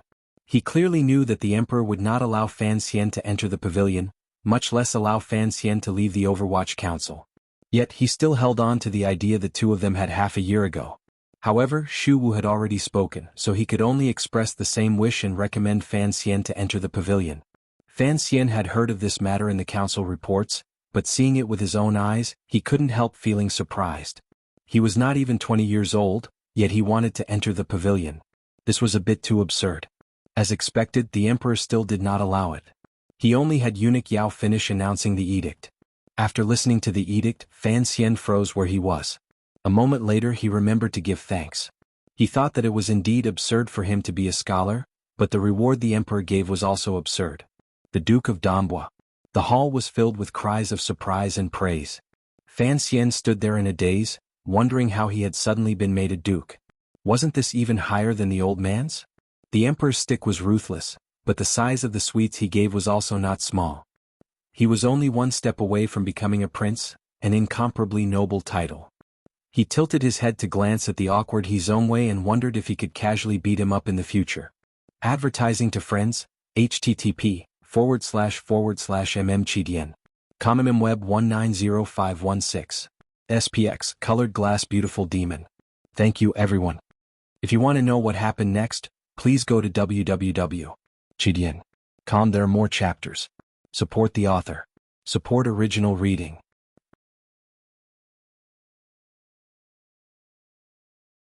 Chapter 468. Fan Xian's original title was a first-rank baron, second level, while a duke was superior. In between there was still the rank of marquis. Given his present age, directly becoming a duke was truly a rare honor. Even he couldn't react for a moment. By the time the crowd reacted, they understood why. On one hand, the court wanted to reward him for his service in Jiangnan. On the other hand, everyone knew that the most important reason was that the emperor wanted to compensate his illegitimate son. The great prince and second prince had long been made princes. Fan Xian was only the Duke of Dambois. What did that count for? Thinking of this, the officials who had planned to stand out and fiercely oppose this reward all fell silent. This was a family matter of the royal family, not a national matter of the court. It was not their place to speak out. After Fan Xian's joy, he immediately calmed down. For most of the people in this hall, a duke was indeed a shiny golden word. For him, the power in his hands had long exceeded this boundary. Furthermore, the emperor had not given him a greeting and had the imperial censorate squeeze into the Overwatch Council's sphere of influence. This was the problem that Fan Xian truly cared about and feared. Thus, he would rather throw away his previous description and pester endlessly than let the emperor easily stuff sand in. Furthermore, he faintly knew that the position of duke was the final destination he could reach in the Qing kingdom. Presently, the Duke of Dambua was a third-level duke. There were still 2 more levels he could climb. After that, it looked like he would have to retire at such a young age. Thinking of this, he couldn't help but feel a bit perplexed and feel that it was absurd. He couldn't resist standing in the hall and laughing involuntarily. Everyone's attention was focused on the youngest duke since the founding of the Qing kingdom. Looking at his hateful smile, the emotions in their hearts were complicated. They felt that this laughter was incomparably ear-piercing. The court conference lasted until after lunch before it ended. This was because the official court discussions with the governors of the 3 roads had been delayed until later. The emperor cut the Gordian knot with a sharp knife. The emperor decided most of the matters alone and dismissed the officials. The officials had long been hungry. They all passed through the palace doors and returned to their manners. However, there were still some people who could not leave. The officials of the Hall of Governmental Affairs, the governors of the 3 roads who had not returned to the capital in a long time, and the various ministers carefully followed the emperor to the royal study. Fan Xian followed at the back with a helpless expression. Just like a year ago when he returned to the Qing kingdom from northern Qi, there was still a seat left for Fan Xian in the royal study. Last time, it was because of Zhuang Mohan's carriage of books. This time, it was because of the countless snowflake silver the palace treasury had sent over. Fan Xian sat on the round embroidered stool, feeling a little uneasy. The voices in the royal study discussing national affairs did not interest him. Government affairs had never been his strong suit, and he could not come up with any ideas. In the end, he could only play the role of picking up what was missing and making up for what was lacking. It was clear that the emperor was aware of his abilities. He also did not want Fan Xian to express too many opinions on national affairs, so he did not mention his name today. However, he, the newly promoted duke, still had a place to sit. Beside the emperor's soft couch, the crown prince and the other princes still had to stand obediently and listen and learn like students. Fan Xian felt good. He thought he could be considered the teacher of his royal brothers. The emperor and various figures discussed the snow disaster in the south, the situation in the north, and the auspicious signs in the garden. Then they began to put out the food. Fan Xian had been busy all night. The lamb slices and tofu pudding had long been digested. Hearing the food being put out, he couldn't help but feel his spirits rise. A sense of happiness rose in his heart like a walk on finally having a boxed meal. Accepting the food box the eunuch handed over, he ate without speaking and swept away everything. The main matters had already been decided at the court conference. There was nothing new in the meeting in the royal study. It was just that when Xue Qing occasionally brought up the Hangzhou Conference's excellent performance in the disaster relief matter in Jiangnan, the ministers in Jingdou expressed a glimmer of surprise. They had heard of the Hangzhou Conference, but they had not thought that the Hangzhou Conference would have such great wealth and power to be able to do so many things outside of the government's disaster relief. The emperor had Fan Xian rise to explain. Listening to Fan Xian's explanation, only then did Xu Wu and the others understand that behind the Hangzhou Conference were the ladies in the royal palace. In name, the leader was the Empress Dowager. No wonder the Hangzhou Conference had such power.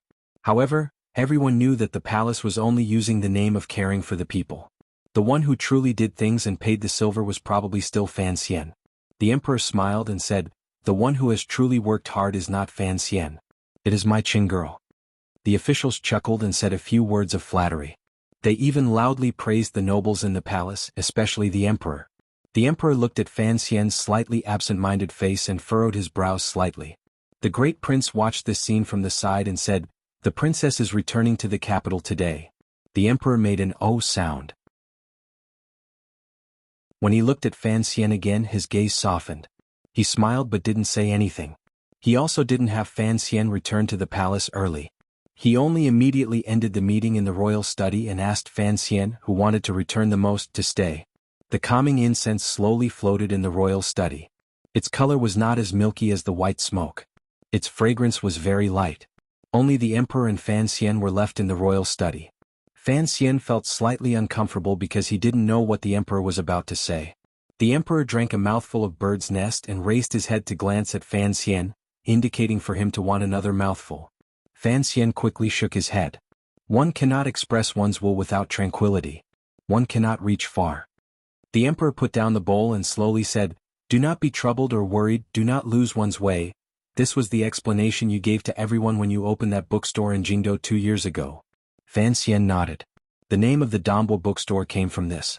However, Ruoro's sister knew his intentions and was different from others.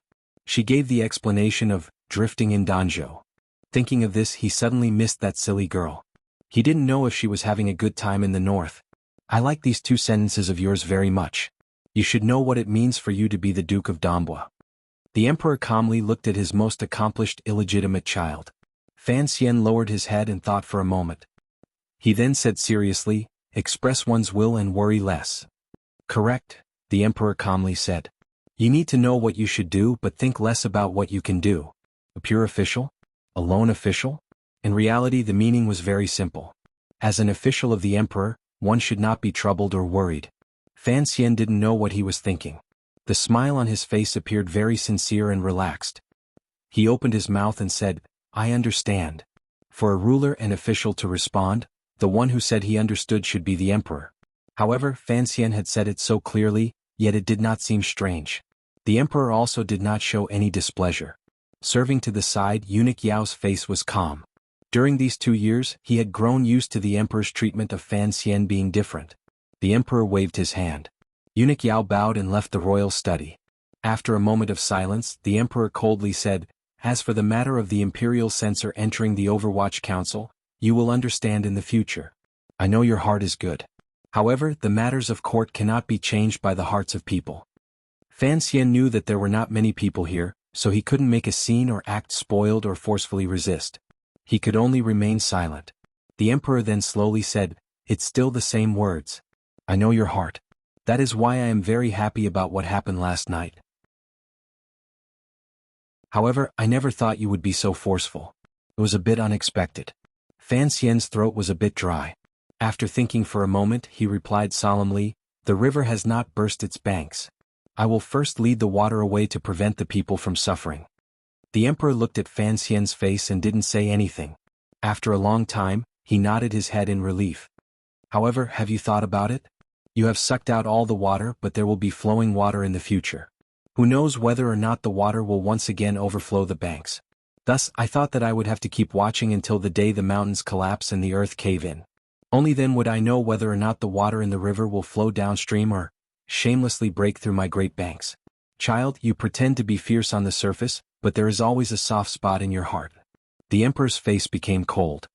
He continued, "In my life I only desire 2 things. The world and the inheritance. If I don't see their hearts clearly, how can I let go and conquer the world? Don't move any more and watch with me." Fan Xian was silent and vigilant, not daring to reply. The emperor's first words were full of warning. The Duke of Dambwa could forever only be a duke. Yet, he wanted him to keep watching with him and also wanted him to maintain his calm and not attack the second prince and crown prince's faction. This was another promise of a lifetime of glory and supreme trust. Also, don't waste time with Xiaoyi. The emperor stared into his eyes and said, "Xiaoyi has done a great service to the country and is a fierce general in the military. I don't want him to fall in these matters." Fan Xian froze slightly. He thought to himself that he and Governor Yen had formed an irreconcilable enmity. How could this be resolved? Besides, even if Yen Xiaoyi had done a great service to the country, his relationship with the eldest princess was too deep. Was the emperor not afraid at all? He finally confirmed that the person who had sent Eunuch Hong to break the situation last night was not the Empress Dowager but the emperor himself. He grew increasingly confused. "In the martial conference, what if the governor challenges me?" He glanced at the emperor and asked worriedly. The Qin kingdom revered martial arts. If Yen Xiaoyi challenged Fan Xian in the palace, the emperor could not say something like that in front of all the officials that Fan Xian was a prince and could not be harmed. "Yen Xiaoyi will leave before the martial conference," the emperor said. Fan Xian furrowed his brows and said, "But the governor put his son's death on my account." The emperor glanced at him with a not quite there smile and said, "Did you kill him?" Fan Xian replied sincerely, "This matter indeed has nothing to do with me. I wouldn't dare to secretly kill the son of an official." The emperor laughed loudly. What a good wouldn't dare to secretly kill. Were the killings last night open killings? Fan Xian's face reddened and he said, the ones who moved last night were all Jianghu people. It has nothing to do with the court. The emperor was silent for a moment and then said, the ones who moved in Yuantai camp were people from Dongyi, so I am curious as to whether or not there would be any problems over there. I want to see if Xiaoyi is a smart person. Fan Xian's expression was calm, but he was crying bitterly in his heart. 13th Wang, you've even tricked the emperor. It was clear that the emperor had made an incorrect judgment because of this wrong source of information. Yet Fan Xian could not, no matter what, warn him. As for Xiaoyi's problem, I must remind you that the military cannot fall into chaos. The emperor's gaze became deep and serene. He opened his mouth to sigh and said, the Hu chieftains in the west are making trouble again. The Hu people in the west were making trouble? Fan Xian raised his head in shock and looked at the emperor's slightly worried face. For a moment he was so shocked he didn't know what to say. 20 years ago, the emperor had led an army on an expedition to the west and had already killed the people of Shihu to the point of desolation. In addition, a few years ago, the great prince had led an army to sweep through the west. Why were the Hu people making trouble again? Furthermore, even if they did, given the strength of the Qing kingdom's military and the number of generals, the emperor would not be worried about the instability of military morale because of foreign aggression. Fan Xian had grown up in the Qing kingdom. He knew that when the Qing kingdom was first founded, it had been bullied and humiliated by Shihu for a number of years. The Hu people had always been a great threat to the Qing kingdom. It was only during these 20 years, under the powerful suppression of the Qing emperor, that they had become disdainful of becoming a topic of conversation among the Qing people. The emperor looked at Fan Xian's shocked expression and smiled mockingly. The Qing kingdom has suffered disasters year after year. Droughts and floods add to each other and snowstorms arrive. Coincidentally, Shihu has had good weather these 2 years. The grass grows and the horses are fat. Of course, if that was all, the mere Hu barbarians would not make me so careful. However, did you know that before the Qing kingdom's snowstorm, the snowy barbarians to the north of northern Qi also suffered their biggest frost disaster in decades? Fan Xian furrowed his brows and suddenly thought of the matter Haitang Duo had once worriedly mentioned to him by the lake in Hangzhou half a year ago. Those northern barbarians had indeed suffered from a snowstorm. Countless cattle, sheep and horses had frozen to death. However, the northern barbarians and Shihu were very far apart. What did this have to do with the Qing kingdom? The emperor said, no wonder the northern Qi royal family dared to keep Shangshanhu in Shangjing and not worry about the northern barbarians coming south. Heaven is helping them. Those northern barbarians were frozen to death. Yet, because of Shangshanhu's many years of power, they did not dare to take the risk of going south. They could only go around the Chilean mountains in hopes of finding a way to survive. The Hu people live by water and grass. After half a year of migration, the northern barbarians have finally reached the territory of Shihu. Although only 40,000 of the 200,000 tribes survived, those who survived in the wind and snow and on the dangerous path are all elites. Fan Xian's eyes narrowed slightly. It was as if the image of countless tribes driving weak sheep and horses, rolling up tattered tents, through the wind and snow, along the Chilean mountains towering into the clouds, desperately searching for a path to the west. Along the way, frozen corpses littered the ground and vultures cried out strangely. What a magnificent and tragic scene this was, what a great migration this was. How could Shihu tolerate the northern tribes coming over? Fan Xian asked worriedly. The emperor laughed. There was boundless confidence and pride in his laughter. Shihu has long been crippled by us. How would they dare to eat these foreign snow wolves? Although there are many more people in Shihu after a few major battles, the two sides have still formed an alliance. Fan Xian sighed. If the Hu people truly formed an alliance, then the neighboring Qing kingdom would receive the greatest threat. No wonder the emperor was so careful when dealing with the military. Seeing Fan Xian's worry, the emperor calmly said, "What are you thinking about?" "I am thinking that this information is probably still top secret. However, a great battle will probably come. I am willing to charge into the front lines." Fan Xian's words were not fake or pretty. He really did want to go to the grasslands and enjoy riding horses. However, it seemed that no one had explained the internal problems of the court. The emperor smiled mockingly and said, "Don't think that just because you are a martial ace that you can lead troops into battle for military merit. Once a great battle starts, millions of people will kill each other. Unless you are Uncle Lu Yun, you will still have a fate of being cut to pieces." Fan Xian laughed bitterly. The emperor paused slightly and then calmly said, The Hu barbarians are not to be feared. I have never thought much of them. However, since the northern barbarians have moved, the pressure on northern Qi has immediately lessened. I have no choice but to look toward the north. Fan Xian immediately understood. The emperor's gaze indeed moved faster than his. In this world, the only true enemy of the Qin kingdom was northern Qi, particularly since the northern barbarians had left. Northern Qi had nothing to worry about. Who knew if the little emperor would have other thoughts? In the end, the emperor slowly said, Xiaoyi will return to the north in a few days because the little emperor in the north has finally convinced the empress dowager to have Shangshanhu rise again. The main camp is charging toward Yanjing. Shock flashed through Fan Xian's eyes and he immediately restrained it. Outside the royal palace, in the black carriage, Fan Xian rubbed the space between his brows. He felt a bit uncomfortable. For one, he was too tired. For another, he had heard too much bad news in the palace. Just as the emperor had said, without a few years of rest, Shi Hu would not be able to pose a real threat to the Qin kingdom. However, in northern Qi, Shangshanhu had returned. Shangshanhu. Fan Xian's head hurt when he thought of this name. Although he had not seen the assassination on the long street that rainy night, he had always deeply understood the power of that famous general. Could Yan Xiaoyi go to the north to stop Shangshanhu? Furthermore, brother Xiaoyi had recently lost a son. He would probably gradually grow apart from the court. The emperor was not afraid that Yan Xiaoyi would go crazy and join the enemy. As for why Fan Xian was so wary of Shangshanhu's return, the reason was actually very simple. In Shangjing, he had ruthlessly schemed against Shangshanhu and caused countless of his subordinates to die wretchedly. In the middle of the night, a cry of Fan Xian, the one who killed me, was probably still echoing in northern Qi's Shangjing. Furthermore, Shangshanhu's adoptive father, Sir Shaoen, had been captured and killed by him again and again. In this matter, Fan Xian was Shangshanhu's greatest enemy. Shenzhong was only a minor character.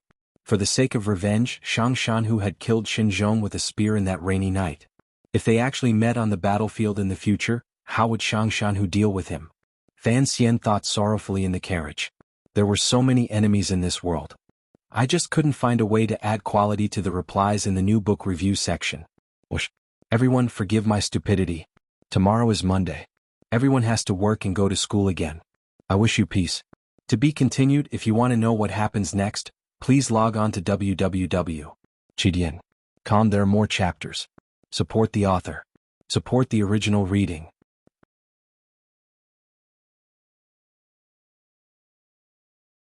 Chapter 469. The emperor had once said in the palace that if he wanted to use Yan Xiaoyi, he dared to use little Yan Xiaoyi. At that time, Fan Xian wished he could stretch out a microphone and ask him, what exactly are you feeling? What exactly was his mood like? If one had to look at a person's heart, be careful not to look until you bleed from every orifice. Until now, Fan Xian only had a faint feeling for the emperor. Logically speaking, he did not need to worry so much about the survival of the Qin kingdom and the life and death of the emperor. For the future of himself and his family, he had no choice but to do his utmost. This was helpless. The carriage left the South City gate. The four wheels bumped against the hard ridge in succession. Fan Xian, who had been in a daze, immediately woke up. Lifting the curtain, he walked out. As he yawned, he looked toward the road to the south. It was already afternoon. There were not many people entering the city. The city gate guards responsible for the city gates and the soldiers responsible for defense of the Jingdo garrison were carrying out their daily work with boredom. Suddenly, they saw a black carriage arrive at the city gate under the protection of a dozen Overwatch Council officials. Everyone's hearts jumped. Looking at the yawning young official under the carriage, everyone immediately guessed his identity. The commander of the Tianan City Gate Guards had received the news and quickly ran over. He brought a long bench and offered Fan Xian hot tea. Fan Xian did not stand on ceremony. Holding the teacup, he gulped it down in large gulps.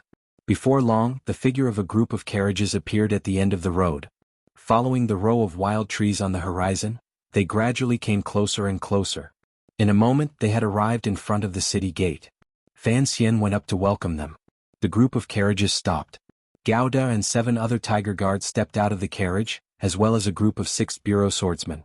With a swish, they knelt on the ground and bowed to him. Fan Xian waved his hand and had them rise. He couldn't help saying a few warm words of praise, but his feet did not stop. He climbed directly into the carriage in the middle. Lifting the curtain, he saw one holding a blue cloth bag and dozing off. Her long eyelashes rested peacefully on her pale skin. A lock of bangs fell peacefully on her forehead, hiding a girl's tiredness. Fan Xian didn't want to wake her up. He just sat by her side and took the blue cloth bag from her arms. At the same time, he glanced at the person opposite him with confusion. Cece, who was sitting across from him, blinked her eyes and said in a small voice, "We did it for a long time last night. Our spirits aren't very good today." Fan Xian smiled and didn't say anything more. He signaled for the carriages to enter the city. He only reminded Gauda and the others in a quiet voice to be careful when they entered the city gate ridge and not wake the person in the carriage. The carriage passed through half the streets of Jingdo and came to a quiet street in the south of the city. It stopped in front of the main gate of Fan Manor. The carriage stopped and Wanner woke up in a daze. She subconsciously hugged the arm next to her and rubbed against it. She felt a warmth that she hadn't felt for a long time return to her side. She snuggled deeper into the warmer embrace. But she woke up immediately. The girl jumped in fright and jumped up. Only then did she realize that beside her was Fan Xian, who had already fallen asleep. She put her heart back into her stomach. Looking at the familiar face that she had not seen in a long time, she couldn't resist smiling innocently and sticking out her tongue. Clap, clap, clap, clap, a string of noisy firecrackers rang out and startled Fan Xian out of his dreams. He grumbled angrily and pulled his arm back to find that he was hugging empty air. Puzzled, he opened his eyes to look and saw his wife curled up in the corner of the chair, looking at him. Earlier Wanner had stared at Fan Xian in a daze. A moment later she realized that Cece was also across from him.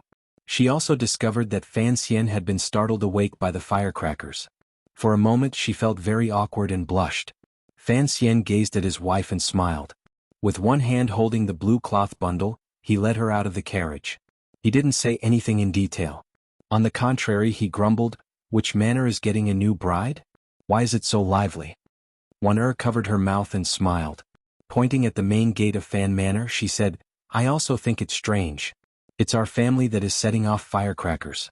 I wonder what joyous event it is." At this time, Cece also came down with her small bundle.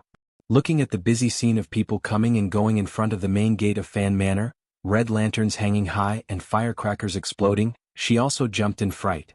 With a cry, she said in a loud voice, "Young master, young mistress, are you welcoming us back from Jiangnan?" The group of carriages stopped in front of Fan Manor's gate. Fan Xian looked at this scene with curiosity. He couldn't resist grabbing Zheng Kuo, who had come out of the manor to welcome him, and asked, "Sir Zheng, what is going on?" Zheng Kuo laughed and said, "Young master, you have been made the Duke of Dambua today. This is a joyous occasion. Countless people from various departments and pavilions have come to congratulate you. At this moment they are all waiting in the manor for your return. Of course, we have to properly celebrate such a glorious event." Fan Xian paused. Only now did he remember that he had become a duke. Raising his head to look at the red cloth hanging on the Fan Manor's plaque, he couldn't resist smiling bitterly. Lin Wanner glanced at him in shock and asked, "Husband, you have been made a duke?" Fan Xian nodded.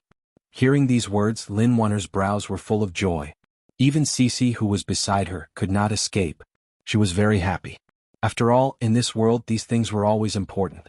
For an official to be made a duke at Fan Xian's age, no matter where it was placed, it was a particularly glorious matter. Along the way there were officials who came forward to congratulate and bow. Fan Xian hurriedly returned the greeting. He could only have the wife of the Teng family come out and first take Wanner Cece and the serving girls into the inner manor. The faces of the servants of the Fan Manor were full of joy. They continuously knelt and kowtowed toward Fan Xian. Reward, reward. Along the way there were rewards given out. Fan Xian did not feel any pain. However, he felt that there was no need to be so happy. Even Wanner and Cece were so happy. If his sister was home, who knew if she would also be overjoyed. After finally tidying up everything and properly seeing off the guests, the Fan Manor finally gathered in the flower hall in the garden. Lady Lu sat by Fan Jian's side. Her brows were also full of smiles. Cece had just returned to the Fan Manor when she was given the glorious task of arranging the banquet. In the past, this task had always been the responsibility of Lady Lu, who was not an official member of the family. This meant that the Fan Manor had already acknowledged Cece's position. Fan Jian said a few words to his subordinate son and wife and then talked about Cece's matter. In any case, it had already been done in Danzhou. With the old ancestor's approval, he, as the master of the Fan Manor, would not say anything more. After the banquet was prepared, There were no other people in the flower hall. Fan Xizha, who had been cooped up at home, finally ran out. He first greeted his sister-in-law and then sat by Fan Xian's side, shamelessly asking for a favor. Wen'er was startled. Wasn't her brother-in-law in northern Qi? Why did he sneak back? Fan Xian opened his mouth to scold. It's just a lousy title of nobility. Is it worth it for you to be so greedy? Fan Xizha shrunk his neck and said, You don't really care? How many dukes are there in this world? Fan Xian smiled and said, But you don't need to ask for a reward from me. Do you think you're lacking in silver? I think in another 2 years father and I will have to stretch out our hands to ask you for money. Fan Xizha chuckled and said, Even silver can't buy Big Brother's reputation. In the future you will be a prince. When will you think of a way to get me a title of nobility? Fan Xian paused. Only now did he remember that after the Baoyue brothel incident last autumn, Fan Xizha had been issued an arrest warrant by the Ministry of Justice. The title of nobility he had received since he was a child had been removed. Hearing the word prince, Fan Xian still felt a little strange. He and his father met each other's eyes. They both understood the judgment in each other's hearts. Given Fan Xian's identity, being a first-rate duke was the limit. No matter what, he could not become a prince. Unless something happened in the future. The banquet immediately became silent. Fan Xizha also knew that there was something wrong with what he said and didn't dare say anything else. Wen'er looked at this scene and smiled charmingly. She said to her brother-in-law, Since you're back, don't be in such a hurry to leave. After dinner, play a few more rounds with father and mother. Once Fan Xizha heard that he was going to play mahjong, and it was his sister-in-law who had suggested it, he immediately perked up. He had not met a match at the mahjong table in northern Qi for more than a year. Tonight he was going to play against his sister-in-law, the second best in the world. He was very excited. The next few days were peaceful. There were not many stories to tell. The second prince's faction was beaten until everyone was panicking. The eldest princess sat calmly in the palace, thinking about something. Fan Xian only occasionally thought of the crown prince's strange behavior in Baoyue brothel and became very confused. This crown prince was the rightful heir to the throne of Qing Kingdom. Naturally, the method he chose to respond was the best one. However, looking at the way the situation was going, where did his confidence come from? Fan Xian couldn't figure this out. Fan Jian also didn't figure it out. The crown prince dared to watch so coldly from the sidelines unless he had a powerful helper in his hands.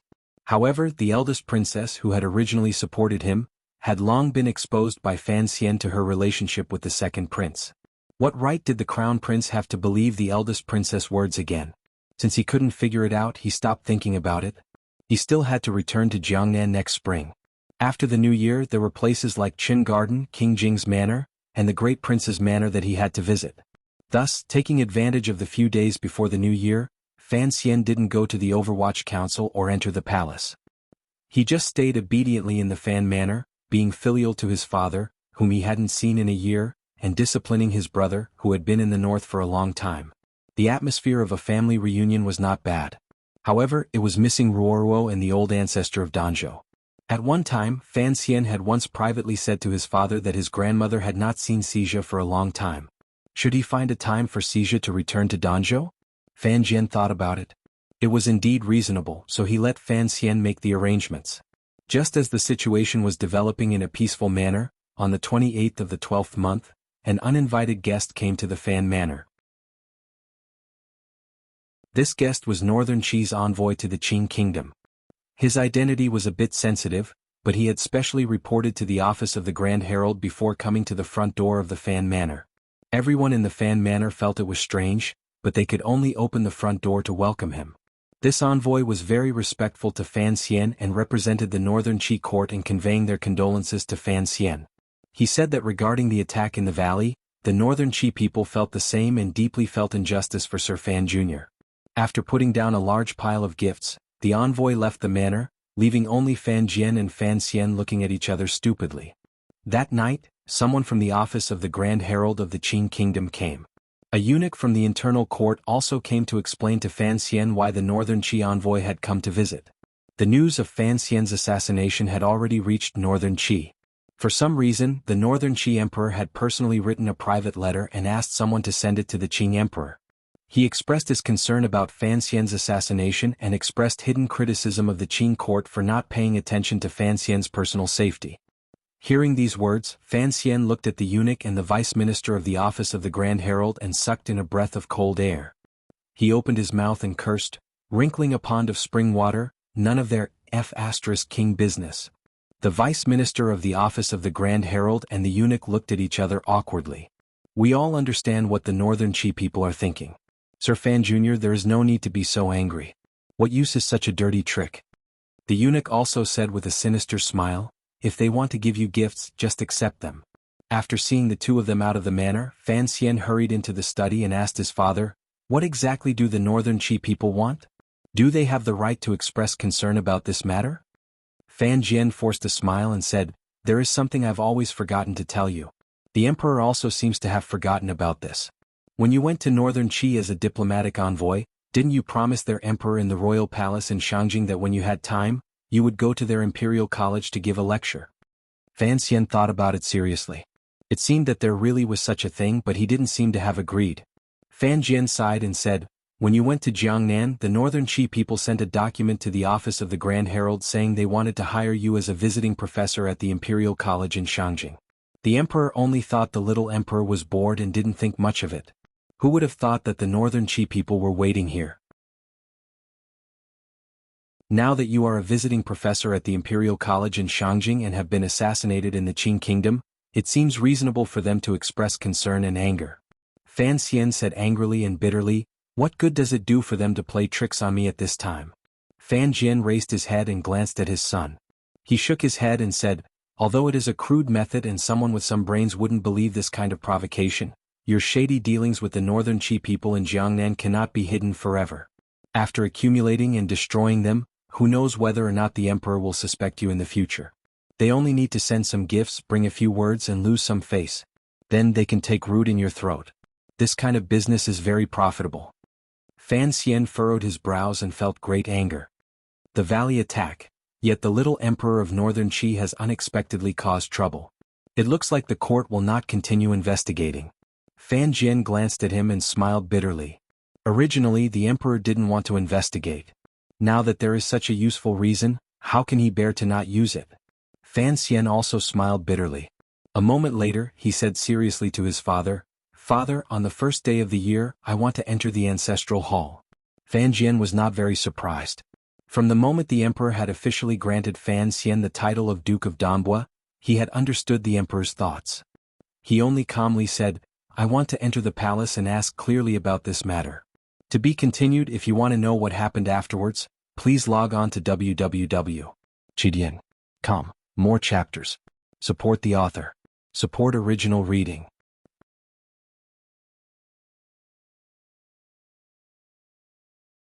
Chapter 470. Just as the people in Baoyue brothel had once said, Jingdo had been peaceful for a year. The biggest reason was because Fan Xian had been exiled to Jiangnan for an entire year. Following Fan Xian's return to the capital, the peaceful Jingdo could no longer maintain its apparent calm. For one, he just so happened to be at the point of conflict between various powers.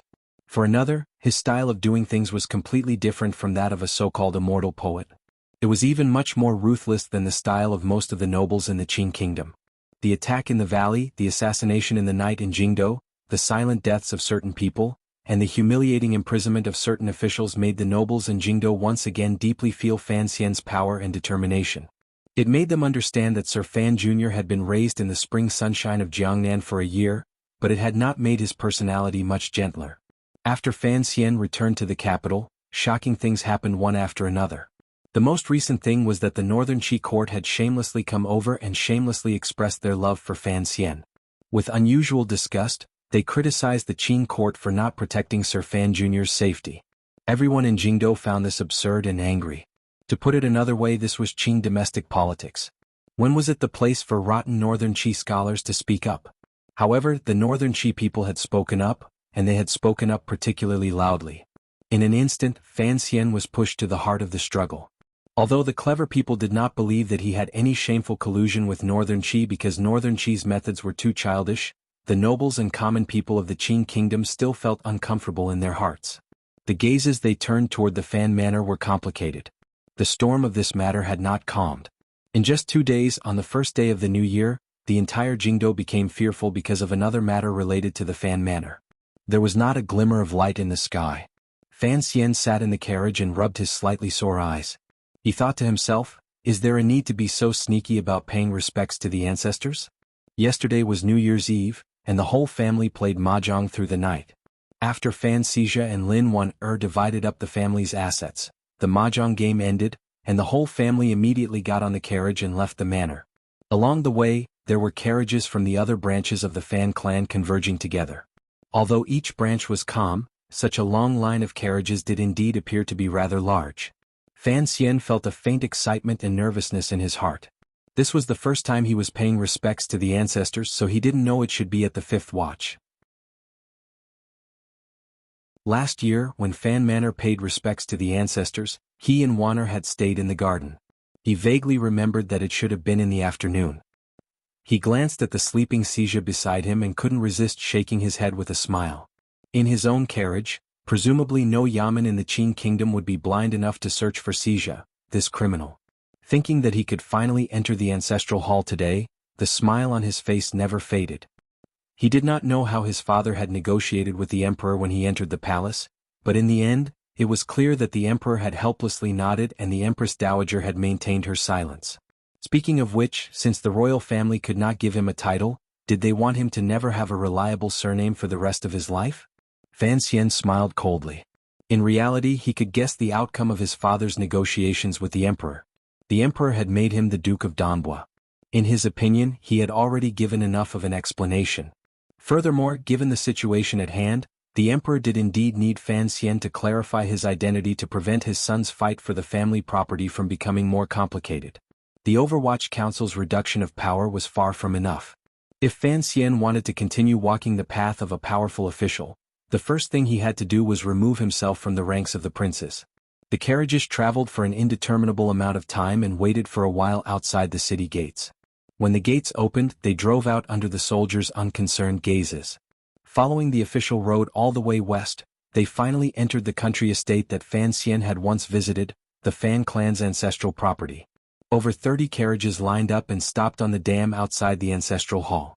The people of the country estate had long come to receive them. It was like this every year. They had all become skilled workers. Temporary bamboo shelters for the women to sit in had long been put up. Lady Lu, Wanner Sisi, and the elders and women of the other branches had all been received into the courtyard to rest. The present leader of the Fan clan, Minister of Revenue Fan Jian, stood at the bottom of the steps of the ancestral hall. He wore a tricolored formal robe and looked calmly at everything in front of him. However, a warm and happy feeling welled up in his heart. He had raised a son for the emperor and finally raised his own son. Could this be considered the most successful day of his life? The leading figures of each branch of the Fan clan had already disembarked from the carriages and stood in order of seniority outside the ancestral hall. They stole glances at the leader at the head of the table. Each of them had complicated emotions in their hearts. 30 years ago, the Fan clan was already one of the large clans in the capital. Fan Jian's branch was only a side branch and weak family.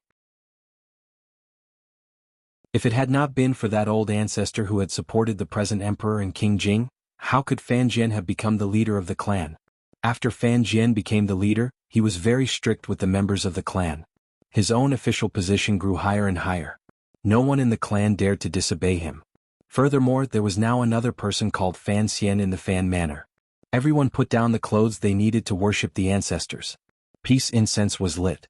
The sacrificial items had already been prepared. The monk who often served in the ancestral hall respectfully spread out a row of felt blankets and slowly pulled open the main doors of the ancestral hall. With a creak, the doors made of black wood were pulled open. A gust of cold wind surged out from inside. It was as if the ancestors of the Fan clan were coldly watching their descendants. The hundreds of men of the Fan clan lowered their heads and lined up. At this time, the door of a carriage behind them opened. Fan Xian, dressed in cloth clothing, calmly stepped out. Following his father's hand signal at the bottom of the stone steps, he slowly moved forward between the two groups of men. The atmosphere in front of the ancestral hall had been solemn. The men of the Fan clan didn't even dare to breathe too loudly for fear of disturbing the spirits of their ancestors. However, when they saw the man who walked down from the carriage, they still couldn't help but widen their eyes in shock and surprise. Their mouths gaped open as they let out countless sighs of surprise. At the back of the line were the teenagers. After seeing Fan Xian, they were even more frightened. These were the pitiful little overlords whose legs had been broken by Fan Xian outside Baoyue brothel and whose buttocks had been smashed by Lady Lu in the Fan manor. Fan Xian had also come to worship the ancestors. These little overlords of the Fan clan were so frightened that their legs trembled. Fan Xian walked steadily forward and gradually approached the stone steps of the ancestral hall. He saw that at the bottom of the steps, his father seemed to be arguing about something in a low voice with a few elders. Fan Xian had seen those elders before. He knew that they were virtuous and well-respected elders in the Fan clan. One of them seemed to be someone he had to call uncle. The face of the highest-ranking uncle in the Fan clan was full of worry. He quietly said to Fan Jian, "Ida, this is not appropriate." Fan Jian smiled slightly and said, "Second uncle, what is not appropriate?" The uncle's eyes were full of fear. Lowering his voice he said, This child? He suddenly stopped talking. Did he have to say in front of the clan leader that his son was not his own? But he was still terrified. The elders of the Fan clan in front and behind him were also terrified. They had not thought that this year's worship of the ancestors would create such a large ruckus. It was all because the manor had quietly brought Fan Xian here. Everyone began to talk at once. Although they didn't dare say it openly in front of Minister Fan, they all vaguely expressed their worry. However, they didn't dare speak too loudly for fear of disturbing the ancestors in the ancestral hall. Everyone was dissatisfied. They thought, he is not a descendant of the Fan family, what right does he have to worship the ancestors? What they were more afraid of was that Fan Xian was the son of the dragon. Would the Empress Dowager and the Emperor be unhappy that he had returned to the Fan family? Fan Xian did not give these elders a chance to start a debate. He had already walked in front of his father. First, he bowed respectfully to the elders and then stood by his father's side. Fan Jian smiled slightly and pointed to a spot in the line. Your place is there. Seeing that the clan leader would not listen, no one dared to object. These elders of the Fan clan were actually more afraid of the scent that Fan Xian carried on his body. The ancestors are meritorious, the clan is virtuous. All things come from heaven, man from the ancestors. White smoke curled around the inside and outside of the ancestral hall. Utensils were on display. The men kowtowed one by one. Amidst the rising and falling chanting, the Fan clan's worship of the ancestors proceeded steadily. However, people couldn't resist sneaking a few glances at Fan Xian. Fan Xian had already knelt, bowed and kowtowed in the ancestral hall. Now, he stood to the side and looked at the paper flowers filling the sky and the snow on the distant mountaintop in a daze. He knew that his name could finally be recorded in the Fan clan's genealogy. For a moment, a bright color appeared in the depths of his heart. Fan Xizha kowtowed in the direction of the ancestral hall in the carriage. It was not convenient for him to get off. Fan Xian stood by the carriage and couldn't resist sighing. He thought to himself that he had been reborn. In the cave in northern Qixi Mountain, in front of the dying Shaoan, he had acknowledged his belonging to this world. Now, in front of the Fan clan's ancestral hall, he had once again confirmed his belonging to this world. His life had finally been branded with an indelible mark. He was intimately connected to this world and could no longer be separated. The morning light arrived early. The white fog in the country estate and the fog in the ancestral hall mixed together and could no longer be separated. As Fan Xian stood by the carriage outside the ancestral hall of the Fan clan and sighed, almost at the same time, across half of the Qing kingdom's territory, in one of the largest manors in the world outside Suzhou in Jiangnan, Xia Qifei knelt in front of the ancestral tablets and cried silently outside the ancestral hall that was even taller and more majestic than the Fan clan's ancestral hall. No, it should be said that the present seventh young master of the Ming family, Ming Qingqing, trembled in front of the ancestral tablets and allowed tears to wash his face. The current head of the Ming family, Ming Qingda, used a complicated gaze to look at the crying Ming Qingqing, his seventh brother who had left home when he was young. Ming Lanshi stood below fourth uncle and looked at this seventh uncle, who had never had the opportunity to enter the ancestral hall to worship the ancestors. His face remained calm, but the depths of his heart were filled with a sense of defeat. Fourth uncle had been released by the Suzhou government half a year ago. From then on, he began to be tied together with Xia Qifei and opposed the Ming family at every turn. Without question, that failed assassination had made the fourth Ming master give up on the Ming family leader. The Ming family's situation was difficult. There was too little silver to circulate, so they could only stretch out their hands. Although Zhaoshang Money House had provided great help, if the business on the Eastern Road and on the sea did not improve much and they continued to borrow money, then, there would be too many problems. Furthermore, there was now another power within the family. His aunt's son stood by the fourth Ming master's side. Thinking of this, Ming Lanshi hated the imperial envoy far away in Jingdo. The present situation had been single-handedly created by that person, including Xia Qifei entering the ancestral hall to worship the ancestors and return to the ancestral home. It was also part of the agreement made back then. Ming Lanshi didn't know why his father would agree to this request. Xia Qifei wiped away the tears on his face and knelt on the ground. Facing the ancestral tablets, he quietly said in a voice only he could hear, "Father, Mother, that old witch is already dead. I have finally returned." Ever since he was a child, he had been chased out of the Ming family home and had escaped death countless times. Even when he later became the commander of the Jiangnan water bandits, he had only thought of one day using blood and fire to get revenge. However, he himself could only become a lonely ghost. He had never dared to hope that he could openly return to the Ming family. Presently, he was not only the commander of the Jiangnan water bandits, but also the unknown supervisor of the 4th Bureau of the Overwatch Council stationed in Jiangnan Road. He was already the owner of Xia Mingji and was responsible for the sale of palace treasury goods in northern Qi Road. At this moment, he had also obtained the identity of the 7th young master of the Ming family. In the future, the Ming family's enormous fortune would have his share. It might even all be his. Of course, Xia Qifei knew that even if the Ming family became his in the future, what was his would also be Sir Fan Jr.'s. Everything he had now was given to him by Sir Fan Jr. with both hands.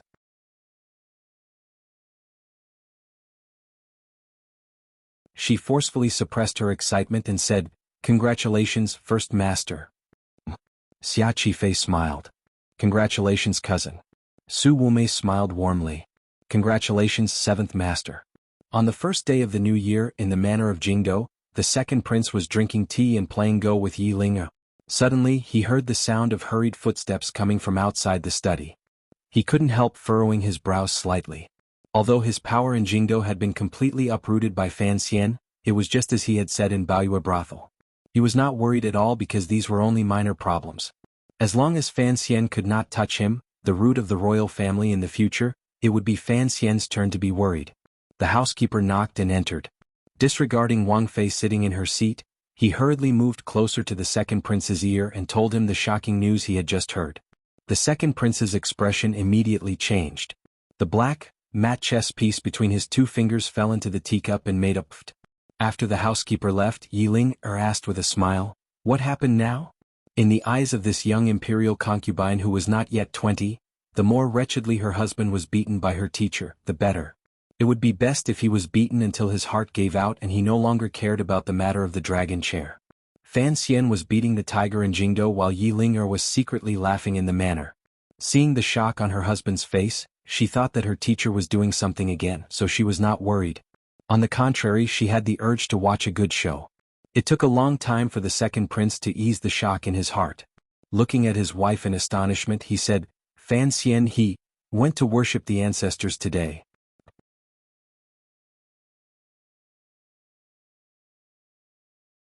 Chapter 471.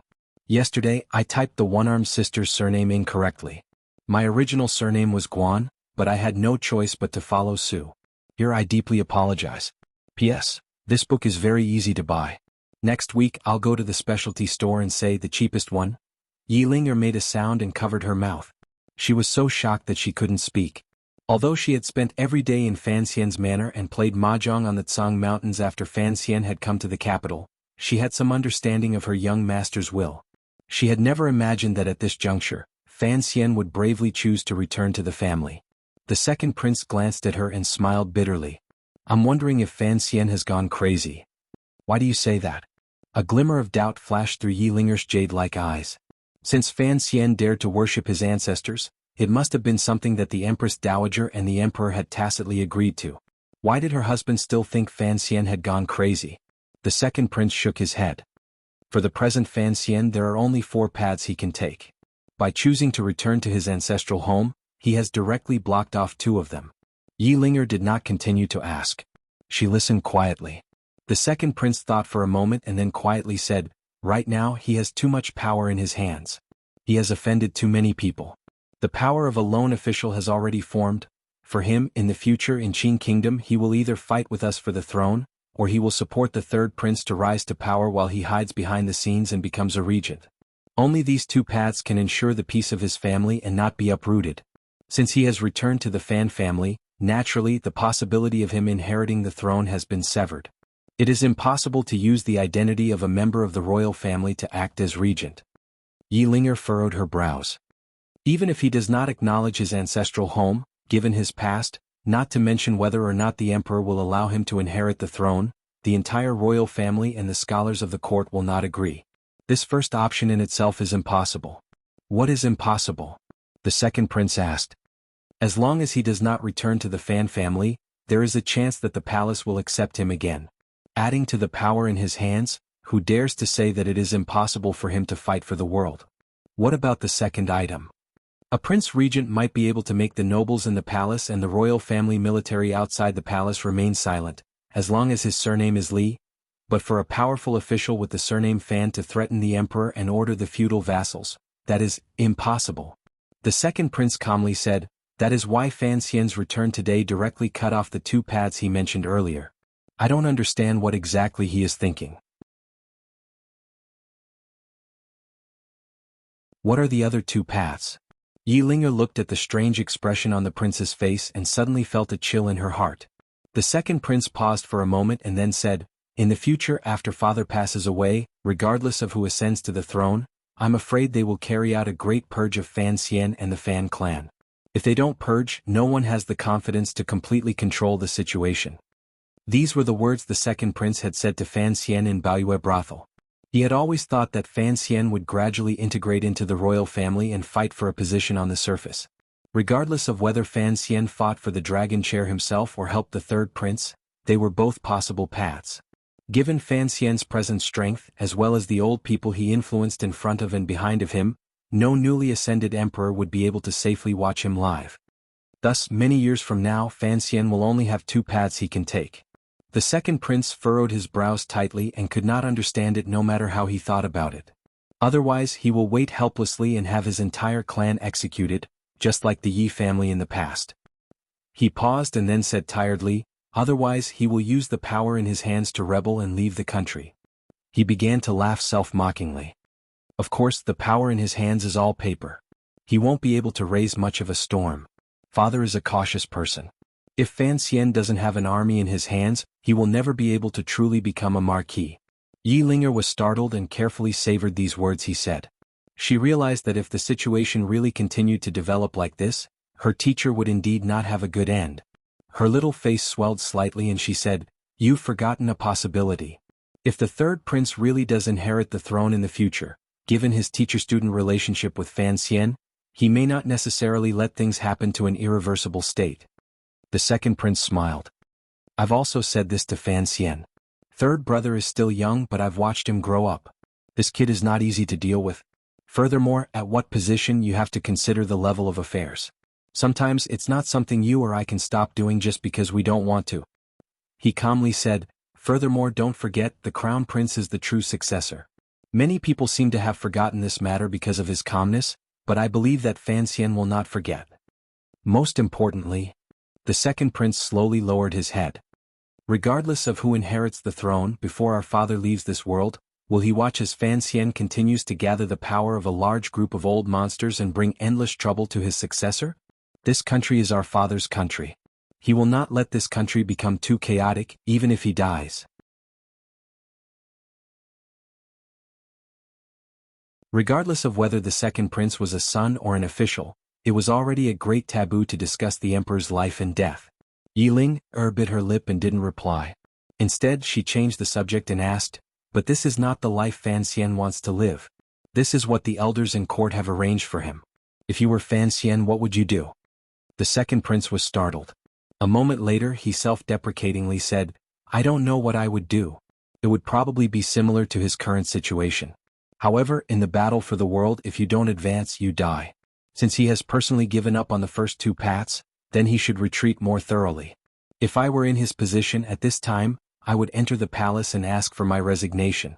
Regardless of whether it is the Overwatch Council or the palace treasury, he will have to let one of them go.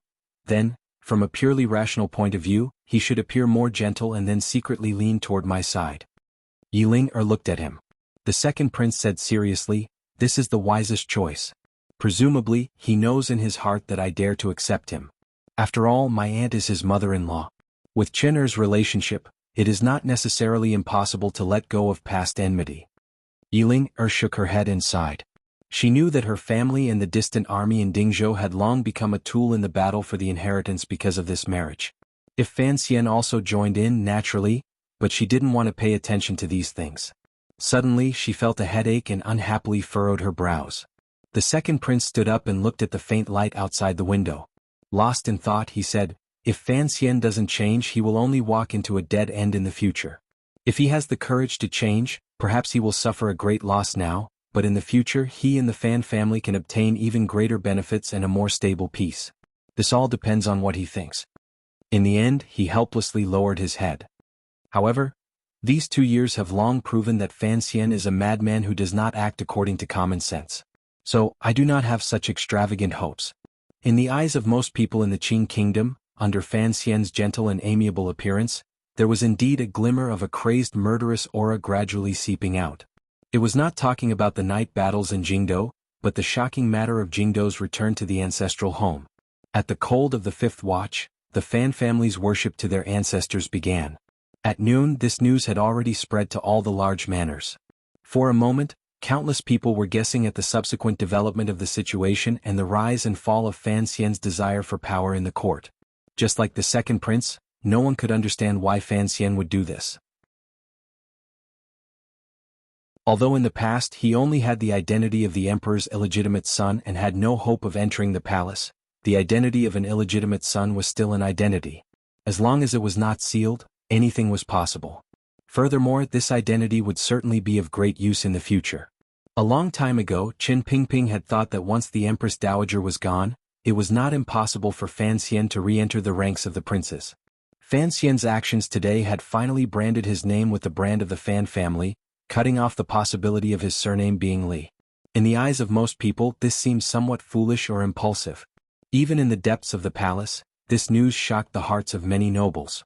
Lady Shu was transcribing the rare book of Tianyi Pavilion that Fan Xian had sent over with graceful handwriting. Listening to the palace maid's report, she shook her head somewhat sullenly. Lady Ning was in her small courtyard practicing her swordsmanship around a tree. After hearing the news, her face lit up and she praised Fan Xian for having a backbone. In Shufang Palace, Yi Guipin was watching the third prince practice his calligraphy. Hearing Xinger's quiet words, she smiled slightly and said nothing. She only looked at her son with a complicated expression. After a while, she pulled her son behind the curtain and quietly told him the biggest news of the day in Jingdou. She spoke very seriously and solemnly. The third prince was startled. At such a young age he immediately understood many things. His teacher had returned to the family to a large extent for his sake. Finally Yi Guipin said seriously, "Ping, you must firmly remember everything that Master Fan has done for you. If you dare to do those things in the future, I will not forgive you." The third prince lowered his head and said nothing. In Guangxing Palace, eldest Princess Li Yunrui, who had always lived in seclusion and rarely left the palace, was the first to hear the news. This beautiful woman paused for a moment and then smiled. As the saying goes, one smile can charm 100 people. Just like this, it actually suppressed the light of the white curtains inside and outside the palace and the light of the jade trees. The palace maid asked cautiously, "Princess, why are you so happy?" The eldest princess slowly withdrew her smile and said very softly, "I suddenly feel that my son-in-law is a very good man. He knows when to stop and when to stop. It is a pity that I have only met him once. Tomorrow, arrange for him and Wan to enter the palace. I want to see how young Fan Xian has grown so quickly in the 2 years I have not seen him." The palace maid was startled. Sir Fan Jr.'s actions were clearly too impulsive and did not consider the pros and cons enough. Was the eldest princess happy because of this? Looking at the eldest princess's expression, it was clear that she greatly admired Sir Fan Jr.'s actions.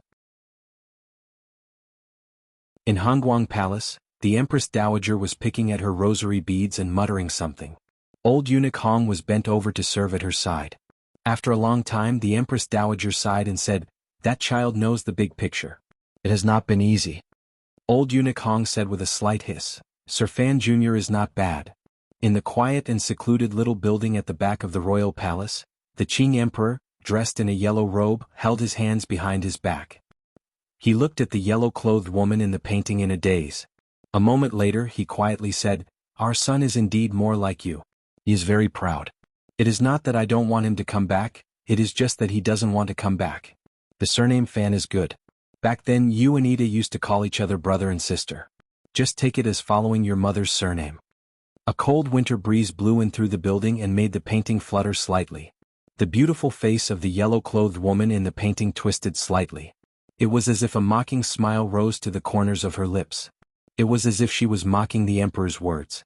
On the afternoon of the first day of the new year, Fan Xian sat in the carriage heading toward King Jing's manor. This was an old custom between the Fan manor and King Jing's manor for many years. After the new year, there had to be a day chosen for the people of the two manors to gather together. Fan Xian had been away from Danzhou for 3 years and had long gotten used to the strange, intimate relationship between his family and King Jing's manor. Although Hongqing had been miserably grounded for a year because of Fan Xian's good work, Fan Xian knew that this was actually King Jing's ruthless decision to prevent his manor from being dragged into the fight for the throne. The relationship between the two manors had not been affected by the battles between their sons and nephews. The carriage jolted slightly. Wan looked at Fan Xian in a daze and didn't speak for a moment. Fan Xian smiled.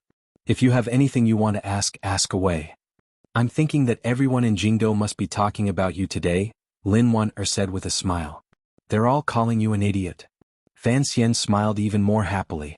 Suddenly he fell silent again. A moment later he looked into his wife's eyes and said seriously, "I can hide it from everyone under heaven, but I won't hide it from you." Lin Wan smiled slightly and looked into her husband's eyes. Fan Xian calmly said, "In reality the reason is very simple. There are only 2 reasons. First, I have always thought of myself as Fan Xian. I was raised by my grandmother from a young age. I will not accept any other surname. I have always been willing to return to my ancestral home and worship my ancestors, so I will do it." Lin Wan gently leaned against his arm and felt that his breath was very warm and pure. Second, regardless of whether it was openly supporting the third prince in Jiangnan, killing in all directions in Jingdou, or returning to my ancestral home today, I am showing my determination.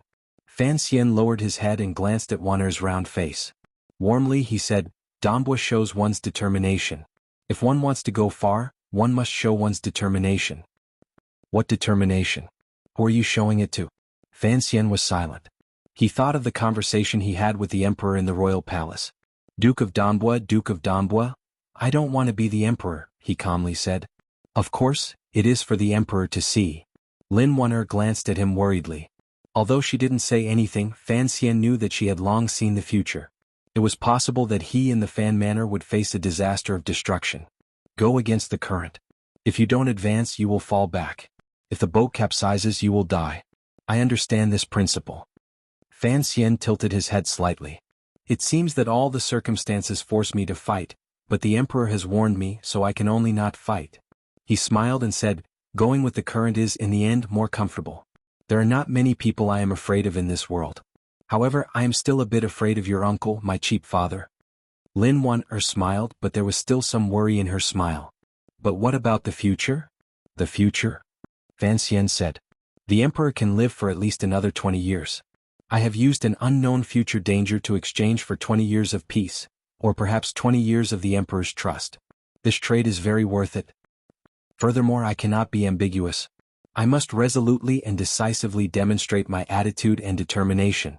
Even if I stand behind the third prince, it is not enough to convince many people." Fan Xian rubbed the space between his brows and said tiredly, "Men and women can be ambiguous. If you do this between ruler and official, it is easy for people to die. I believe the emperor will like my decision." There was still something he did not say to his wife. The so-called ambiguity was certainly two-sided. The so-called decision also worked on both sides. Today he had recognized his ancestors and returned to his ancestral home to express his absolute sincerity to the emperor. He had also seen clearly that the emperor did not want him to take over the world. This reality made Fan Xian relax slightly. After relaxing, there was a sliver of deep worry. The worry was not in the present. Instead it was in the past. Just as Qin Pingping had confirmed that night, Fan Xian finally confirmed that the emperor had an illness and a heart disease. The carriage stopped in front of King Jing's manor. There were already all kinds of servants waiting outside, welcoming the honored guests from Fan Manor into the manor. Fan Xian led Wan and followed behind his father and Lady Lu in. Looking around, the scenery in the manor was the same as before. However, the white gauze on the other side of the lake was not up. Thinking about it, it was winter. How could there be gauze to block out the light? However, Fan Xian tilted his head to look at the gentle Wan beside him. He still thought of the time when he first fell in love. A slightly old, angry, joyful and complicated voice rang out, pulling Fan Xian out of this rare and brief moment of happiness. "You little dog, you still know to come see me. You're tuning in to the Han Li's Wuxia Adventures YouTube channel. We're so grateful for your support, and don't forget to subscribe to join us on this incredible journey through captivating stories. Your generosity through donations truly makes a world of difference, as it's the primary source of revenue that allows me to expand and enhance this channel for you. Thank you from the bottom of my heart for being a part of this adventure."